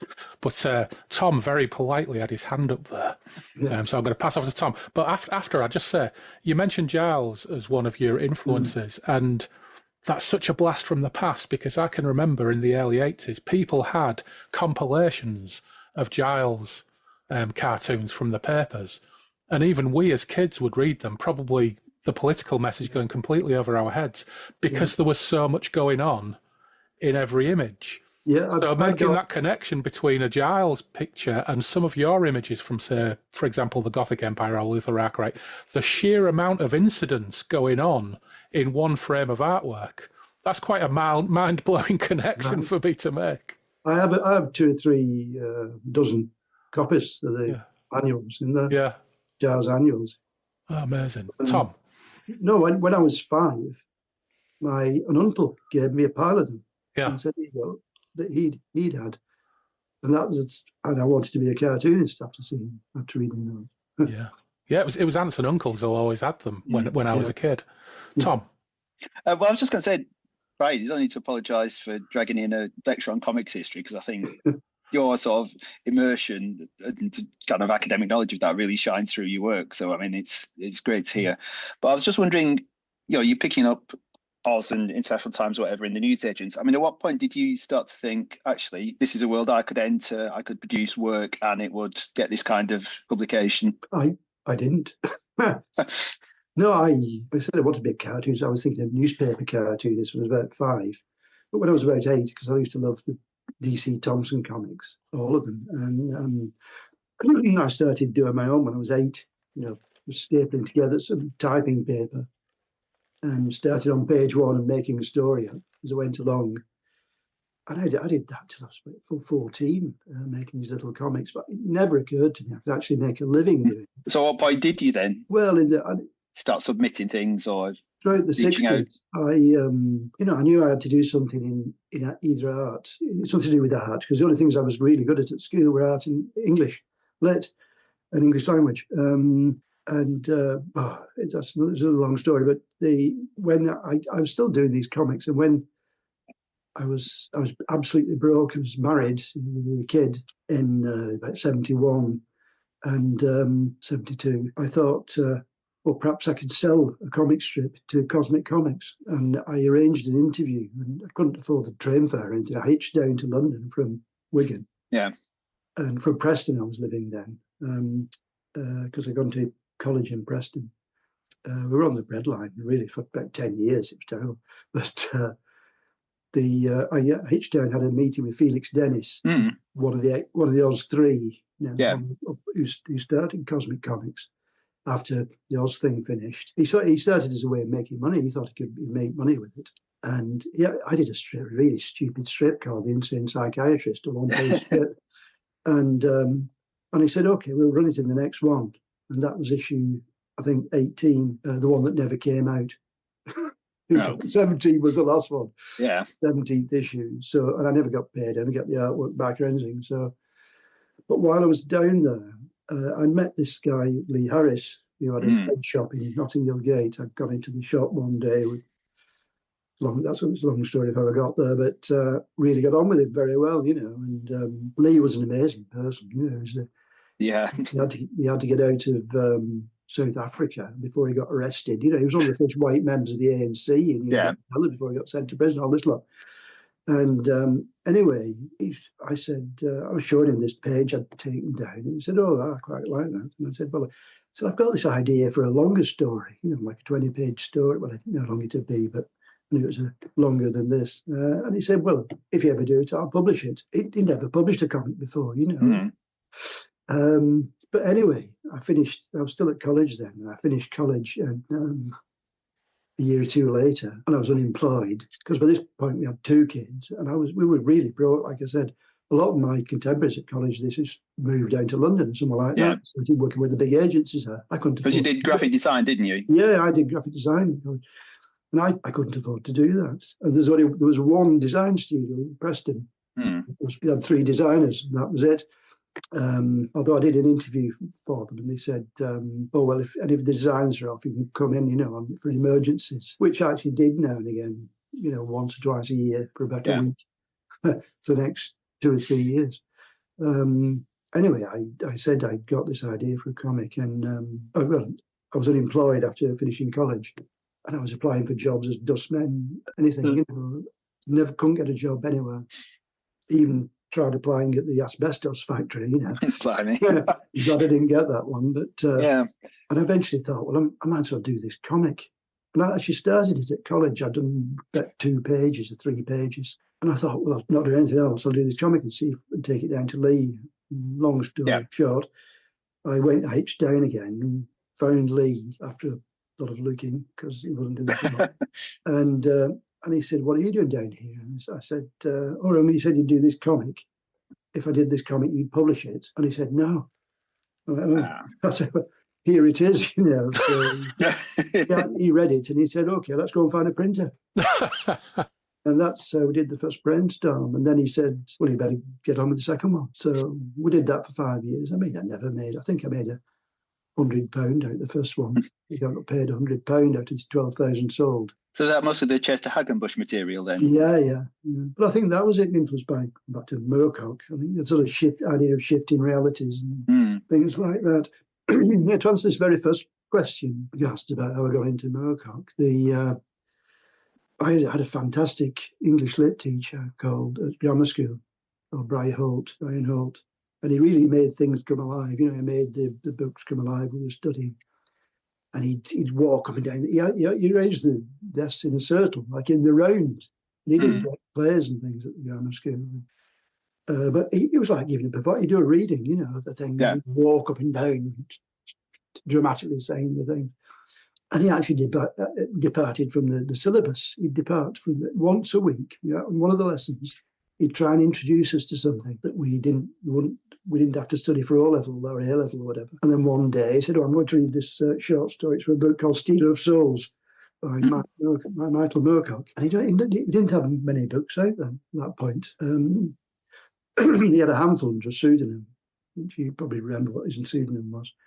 But yeah, I think Stormbringer had just come out. And anyway, he read this, I think it was the last story in Stealer of Souls. And I thought it was amazing. And I went out that lunchtime, and the grammar school used to be in the town centre, so I just went straight to the bookstore and bought it and Stormbringer. And then I was hooked for the next 10, 20 years. I bought everything that Moorcock brought out as he was writing it. Yeah.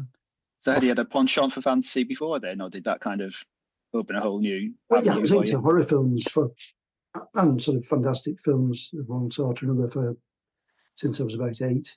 But he also introduced to Lord of the Rings. I've never heard of Lord of the Rings before. Before it became hugely famous and everything. He read a chapter out of Lord of the Rings. I went, it's amazing. So I said to my folks, can you buy me Lord of the Rings for Christmas? They did do. Well, fuck me, lads. You know what? This is the second time I've heard this in the last few days, Brian. Tom told me about his teacher, groovy teacher, introducing him to amazing literature. I was talking to someone else recently, I think it was Chris Sharp, who said that his teacher had Rodney Matthews Elric posters on the wall. Right. And I think growing up in Hull, I had the wrong end of the stick because I didn't get anything like this off any of my bloody teachers.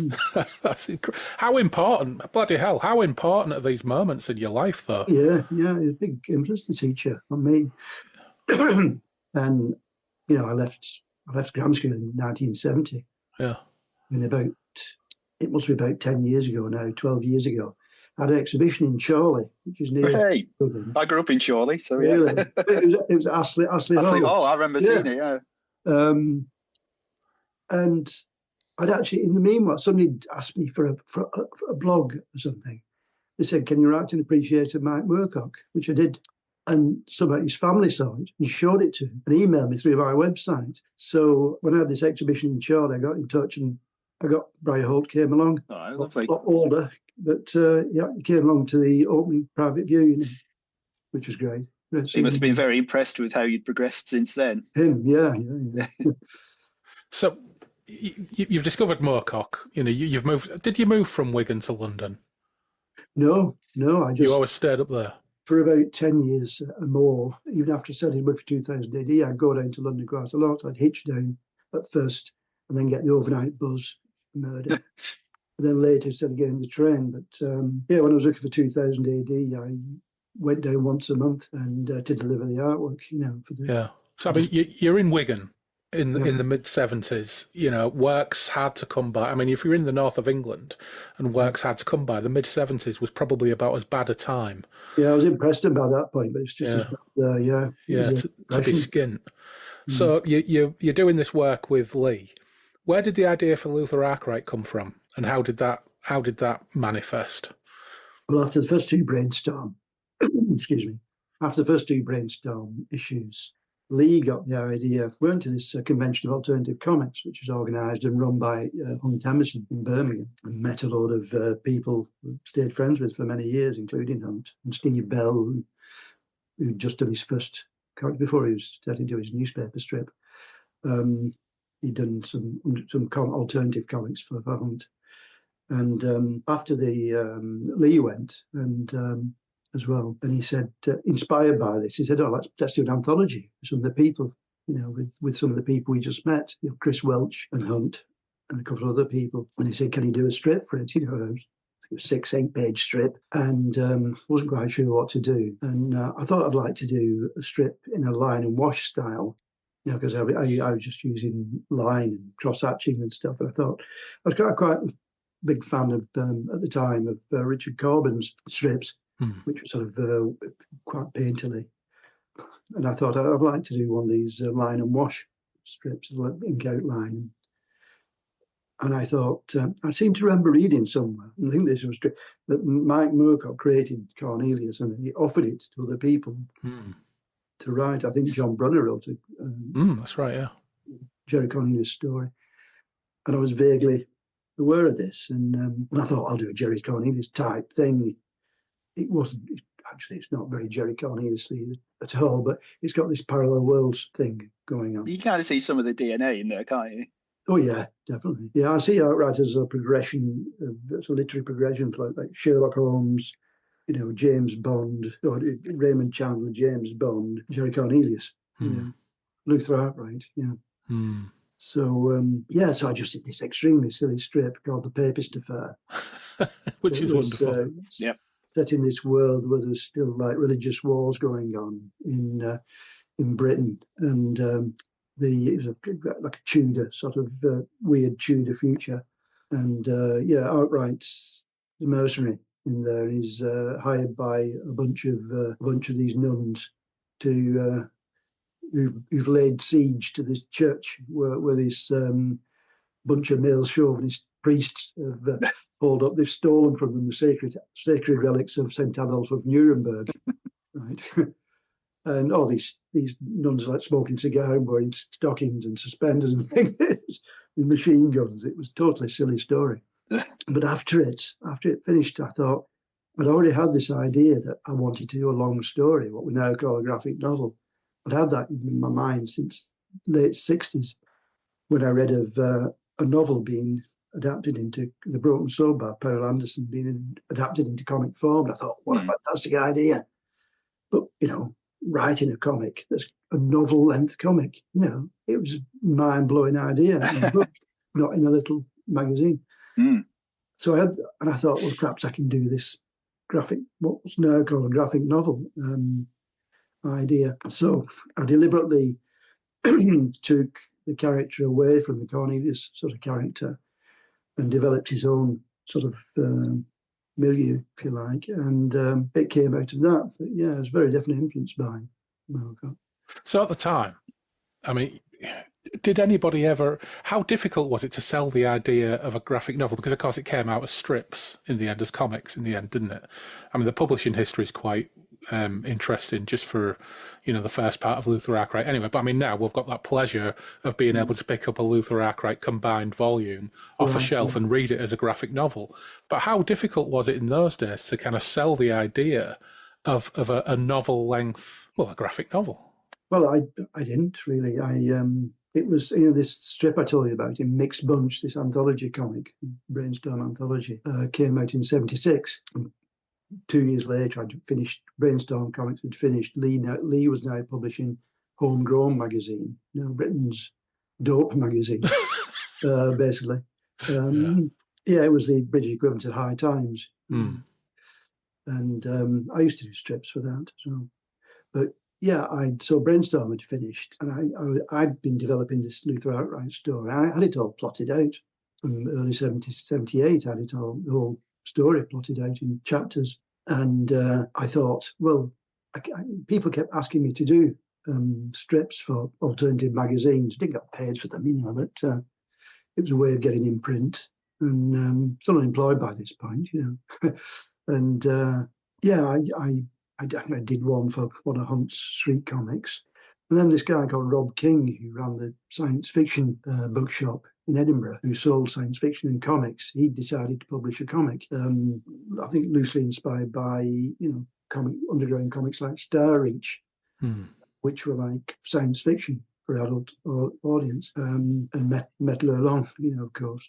But he said, he wrote to me out the blue, I don't know, he got my address and said, look, I'm doing this science fiction comic. Is there anything can you contribute a strip to it? And I thought, well, this is great. I can do a chapter of Arkwright's an issue, and that's basically what I did.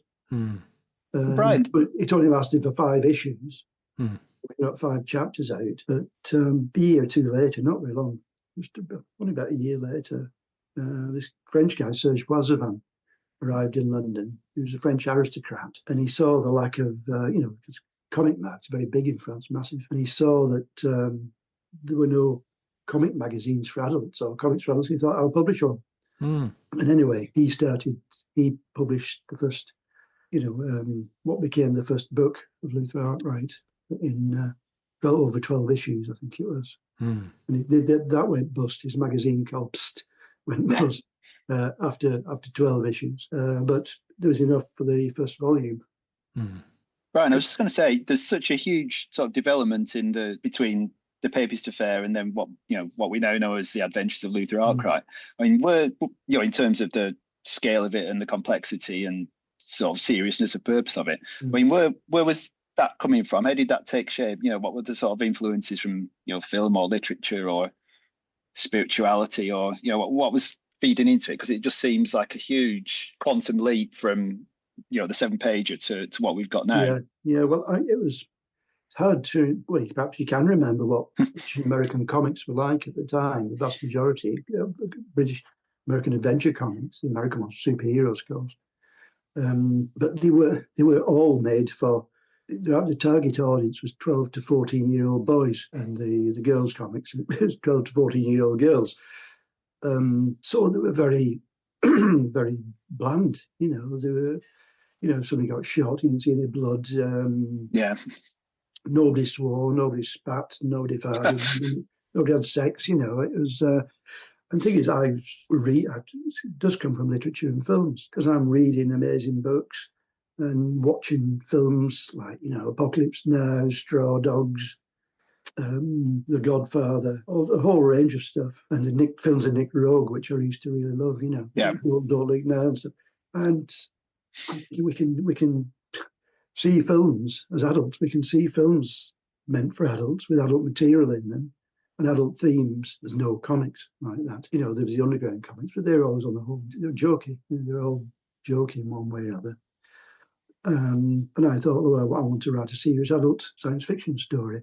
And of course, made it a bit more, made it very experimental. I was being very self-consciously experimental, and pushing the form, But that's where it came from. It was like, it wasn't a reaction against comics at the time, but it was just trying to do something that appealed to adult sensibilities. Were you surprising yourself? Sorry, Andy. No, go ahead. I was going to to talk about storytelling techniques. I mean, there's so many innovations in that we haven't seen on a comics page before. And you mentioned Nick Rogue. That's always a sort of touchstone when you talk about the sort of your approach to non-linear storytelling and that. I mean, were you surprising yourself when you were doing it, or? Well, it's a very slow motion process producing a book. But I was coming out with ideas and thinking, oh, that's great. I've never seen that before. I'll do that. Yeah. I mean, there's one bit in there where I stretch, in the original Arkwright, where I stretch 12 seconds. No, it's 6 seconds over 96 panels. That the assassination sequence. Yeah, things like that. I mean, there's that whole, what I call the metamorphosis section, which is 23 pages long, which is all told with sort of collage of images and meta panels and sort of big blocks of text. I was trying to do all sorts of things.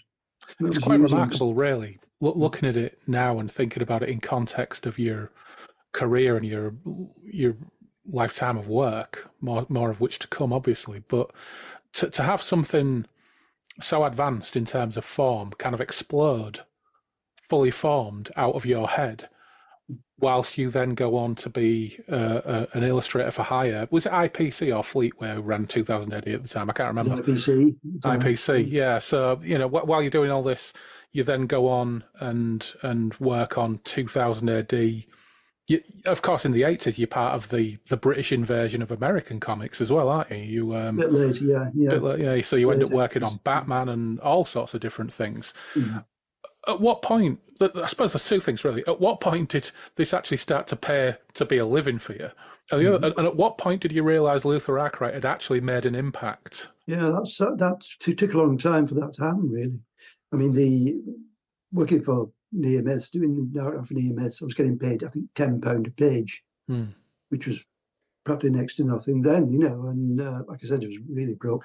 But at this point, I managed to get a job doing some part-time graphic design teaching at the local college. So a little bit of money coming in. Yeah, I think I made £10 more than the dole, but yeah, that's right. Yeah, than what we were on the dole. But yeah, £10 a page was nothing. And one of the pages took me like 50, 60 hours to do.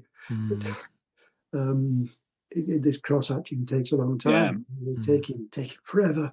We were just talking the other day about the famous page of Kowalski with his cigarette in the room on London Bridge. Yeah, I can imagine how long that took. 3 whole days to ink. We did a day to pencil and then 3 whole days. I was working all day to ink. And but I wasn't making enough to make a living.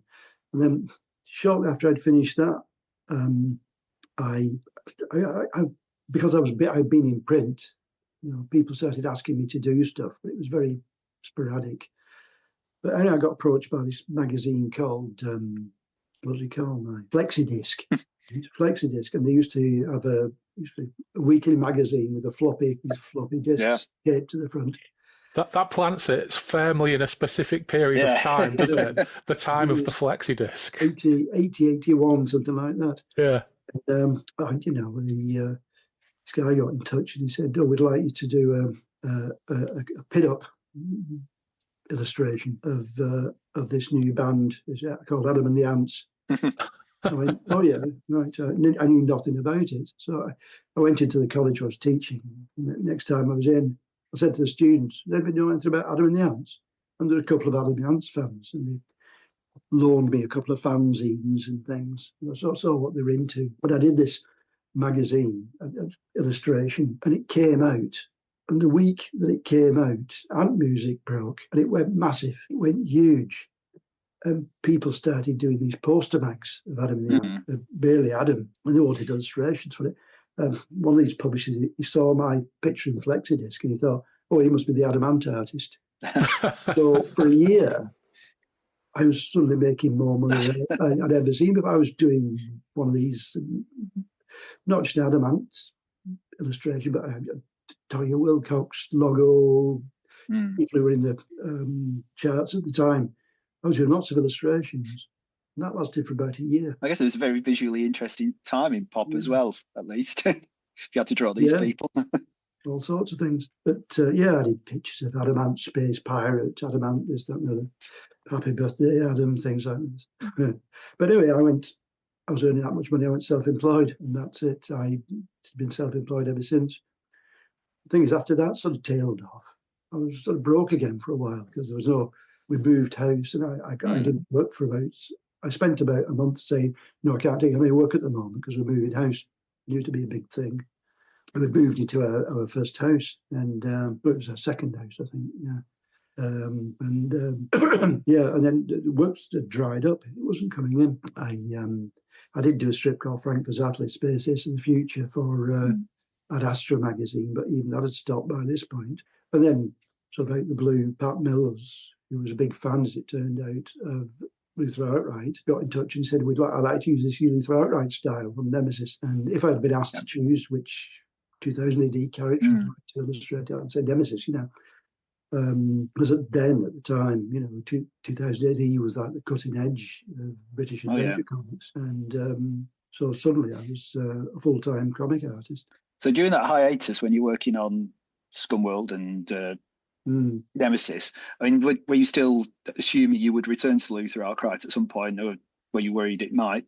Well, yeah, we'd done the first book, but I was still thinking about the story and still developing it. Not the actual length of it, but I was thinking about all lines of dialogue, anything. Thinking about it a lot. It was a thing that was on my mind most of the time. And Serge Boisevin, this French aristocrat I mentioned. At this time, like I said before, I was going to London every week, once a month to deliver artwork. and I time it for Thursday, the last Thursday of the month, because that's when the Society of Strip Illustrators met. Yeah. I was on the committee of that for about 8 years. So I go down, live there. It's great. I used to meet Thurg in the Steve Planis, who was Thurg at the time, in a restaurant in Covent Garden, a Mexican restaurant, and be treated to dinner on IPC's expense. We'd have a couple of beers, and then he'd get in a taxi and go to the office. I never went to the office. I went to the office once, I think. And I'd go off to the SSI meeting, which started about 5:30. Oh, first I'd go to Forbidden Planet and Comic Showcase and places like this. And then after the meeting finished, which usually was about 12, I'd walk up the embankment to, because they were in Soho, the meetings, I'd walk up to Oakley Street where Serge lived. Yeah. And he used to put me up once a month. This lasted for 10 years or something. Anyway, in the mid-80s, I'd been working for 2000 AD for a year or two, and he said, Luke, I want to see the rest of this Luther Arkwright story, because I left it on a bit of a cliffhanger, you know. Mm-hmm. And he'd say, I'll pay you to do it so I can publish it, so I can read it. This guy was quite rich, you know. I mean, his wife, Henriette, was the Baroness Bentinck's daughter, and her uncle owned the biggest private art collection in the world at the time, the Thyssen collection. Mm-hmm. So I was in a bit of a quandary on what it means leaving 2000 AD to do it. And I thought, I'm only just, because doing Nemesis, it just started making a name in the British comic scene. And I thought, I'll leave it a bit, you know, because I wanted to continue to sort of build a following, if you like. Yeah. I didn't really think of it like that, but that's what it amounted to. And anyway, after working for 2000 for 5 years, I think I worked for them, I said to Serge, I'm ready to do this book now. You still want to pay me to do it? He said, yeah. So I did a little leap in the dark and left the safety of 2000 AD.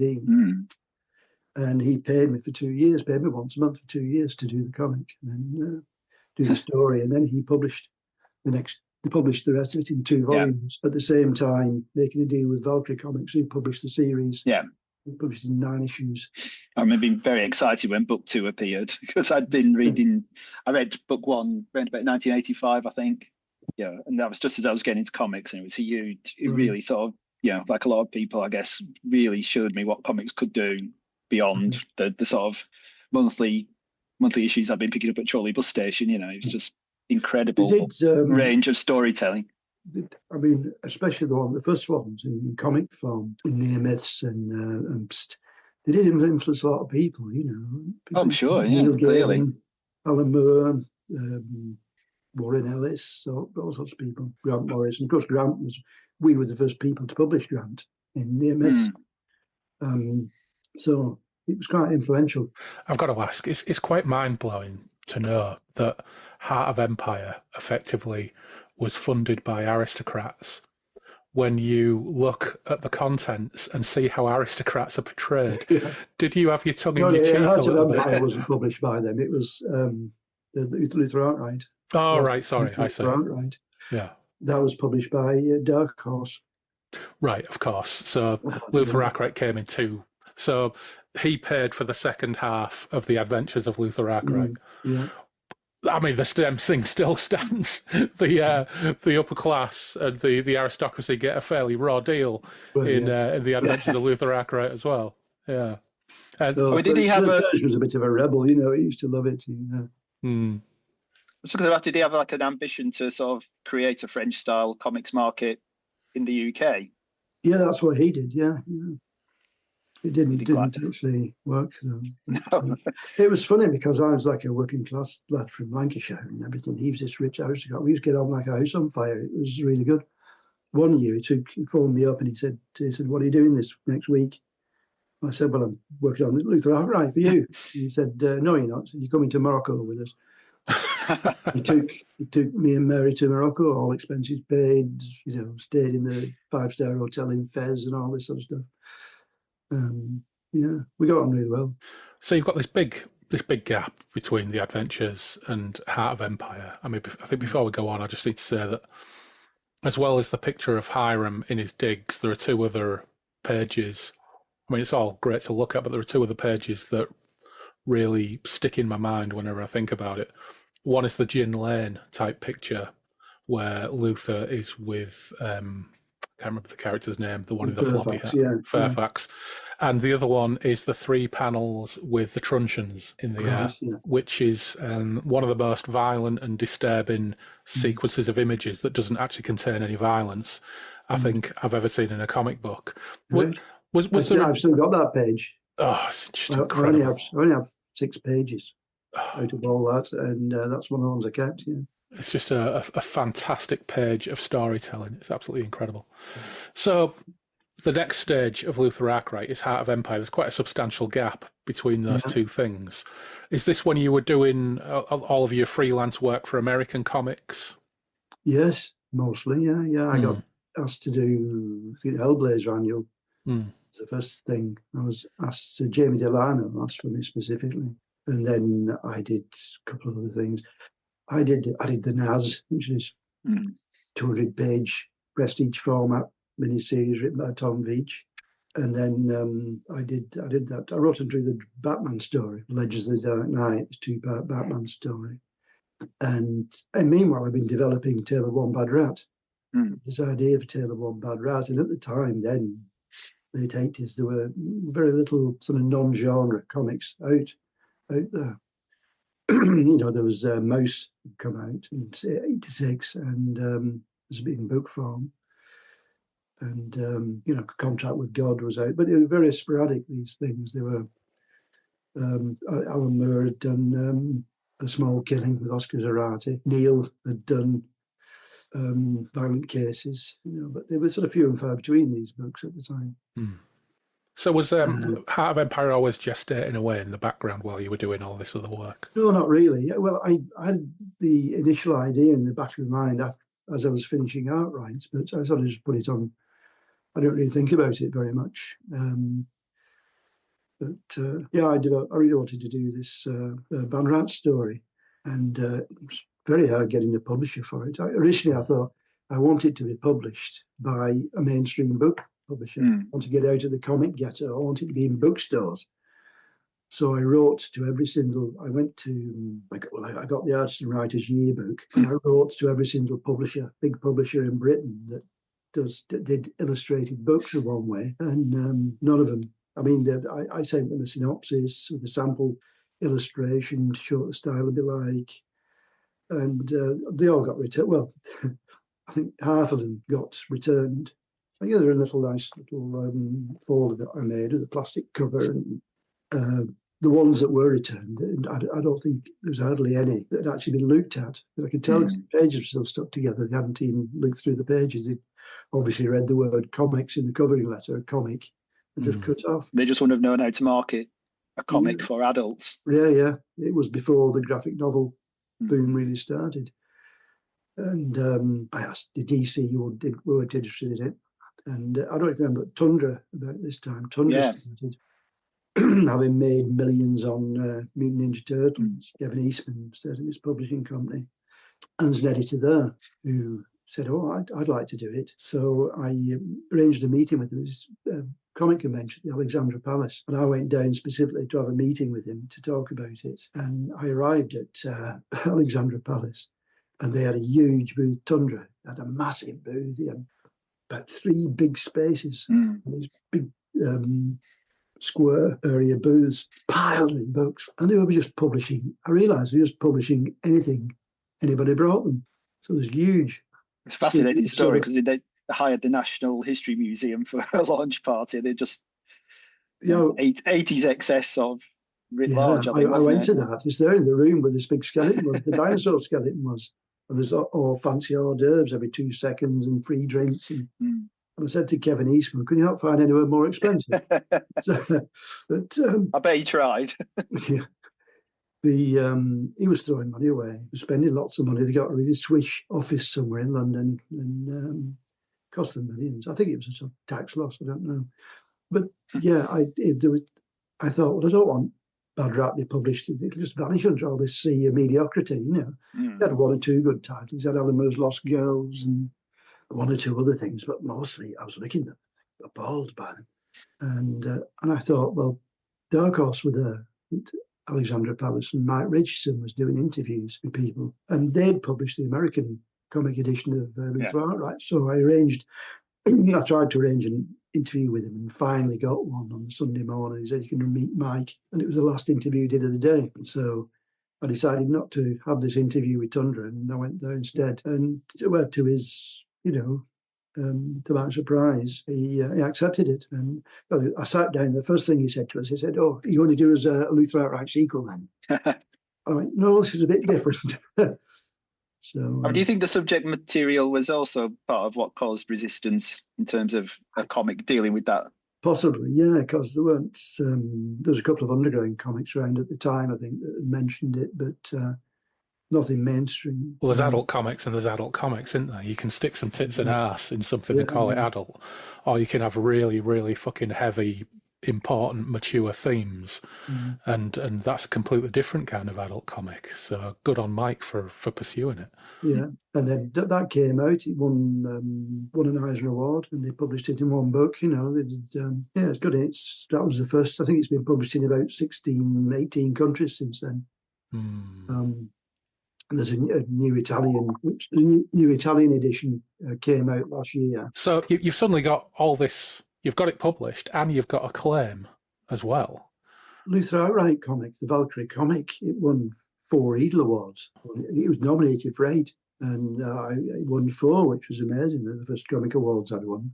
But then it was sort of radio silence for a bit. But Bad Rat won. Well, you started hot then, didn't you? Really? You started hot and continued hot. Bad Rat won several awards. It was nominated for a lot more, so it did get a lot of coverage. It was in a lot of libraries in America at one point, and it's been used as a teaching aid and all sorts of things. But it's still around. I mean, last year this Italian edition came out, and that's the 4th Italian publisher I've had of it. It's been published over the years by 4 different publishers. When the rights have run out from one, another one's published it. It's just come out last week in a new French version. There was one before in 1998, but I've got this fantastic French publisher at the moment, Delirium, who they've just finished publishing all the Granville books and published Bad Rat. They've been publishing them one every 6 months. So it's been building up a real momentum. It's been great. In fact, just last week we were in Angoulême. I was signing at the booth. They sold hundreds of copies. But they're beautiful editions, aren't they? They know how to package things, your French publishers, don't they? There's their Bad Rat. I think it's the best one. It's lovely. It's got like a varnished illustration on the front and on the back. It's nice. Feels very nice. Now, at this stage, we could start to talk about Heart of Empire, but you know what? On the podcast, we only talked about the Adventures of Luther Arkwright. So we barely scratched the surface of that. We barely scratched the surface of that, yeah. But I do wonder if this has been really enjoyable, but I don't want to take up too much of your time. And I wonder, could we do this again when we cover Heart of Empire and drill into that and the legend of Luther Arkwright a little bit? Yeah, could do. Yeah. That would be lovely. Two-parter.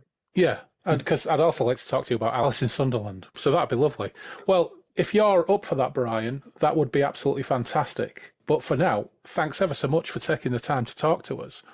Once Tom and I have digested and talked about Heart of Empire, and maybe we'll just do a double bumper episode and talk about the legend as well, which, funny, I'd bought already. This is a terrible curse that I have. I buy things and then things get lost in my house. So I've bought Legend twice now because I couldn't find my first copy. So at some point, one of the patrons will get that as a special treat, I think.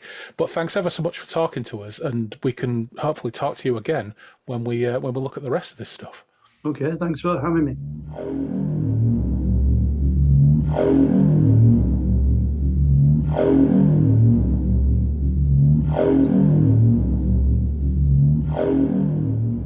Many thanks to Tom and Bryan for taking the time to drop by Derry and Toms, and also James, Bryan's webmaster, for being our hookup. If you haven't already, get on bryantalbot.com. It's a treasure trove, and check out Tom and Jane's work at colossive.com. As it happens, I was looking at bryantalbot.com, and there's an entry on one of the pages written by his webmaster James about Bryan's teacher, who he mentioned, Bry Holt, and it reads, Brian Holt recently got in touch with Brian through this very fan page, and it was an honour to be able to pass his email along to Brian, and he is still recommending books to read. I'm going to buy all of these myself, and I thought I'd link out to them for your convenience. I won't talk about all of the links, but Brian Holt's first recommendation was A Voyage to Arcturus by David Lindsay.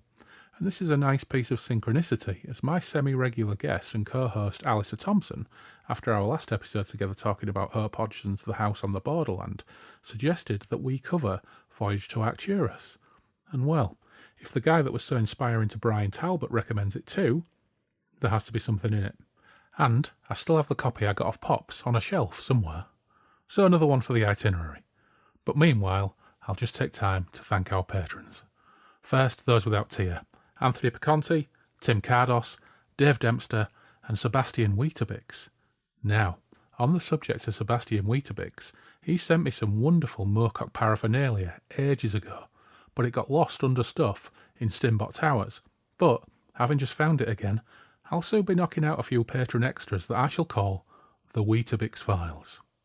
Until then, though, thanks also to our chaos engineers, Aid von Stout, Andrew Cicluna, Andrew Spong, Andrew Van Ness, Anthony Porter, Benjamin Fletcher, Ben Hagar, Brandon Mays, Dan Charnley, Dave Griffiths, Dave Voxman, Gabriel Laycock, Harvey Faulkner Aston, Jim Kirkland, Jim Jupp, John W. Lays, Jules Lawrence, Mal Pertwee, Matt Saltz, Michael Hopwood, Nick Hopkinson, Ophir Ziv, Paul McRandall, PJ Cooper, Scott Butler, and Simon Perrins.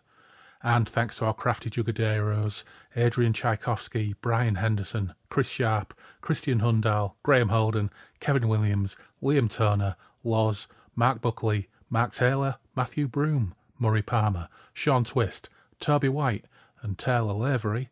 And eternal thanks to our patron demons, Action Edmonds, Alistair Davison, Andy Clark, Andy Darby, David Lee, Derek Clunan, Fred Quiche, Gareth Wilson, Glenn Sawyer, Greg Faulkner, Gwen Barlow, Ian Stead, Janie Stim, Jason Vogel, Joachim Sund, Joe Monty, Johan Hjapper, Jonathan Sharp, Lee Gary, Marius Latauskas, Mark Hebden, Miles Reed-Labato, Neil Burton, Paul Hillary, Randall Gatlin, Steve Round, Tom Murphy, Tony Malazzo, the OG patron Norman Beresford, and last but of course never least, Robert McMillan. Okay, enough of my blather. Don't forget you can follow us on Instagram with the handle @BreakfastRuins. You can find me on Blue Sky where I'm Stimbot5000. You can email us at breakfastruins@outlook.com. The webpage is breakfastintheruins.com. BITR Breakfast in the Ruins Radio is live on Radio Garden or via the web player at breakfastintheruinsradio.blogspot.com. We have our Patreon page too, of course, and there are a few extra odds and sods on there. But until next time, take care, stay safe, and we will meet again soon on the Moonbeam Roads.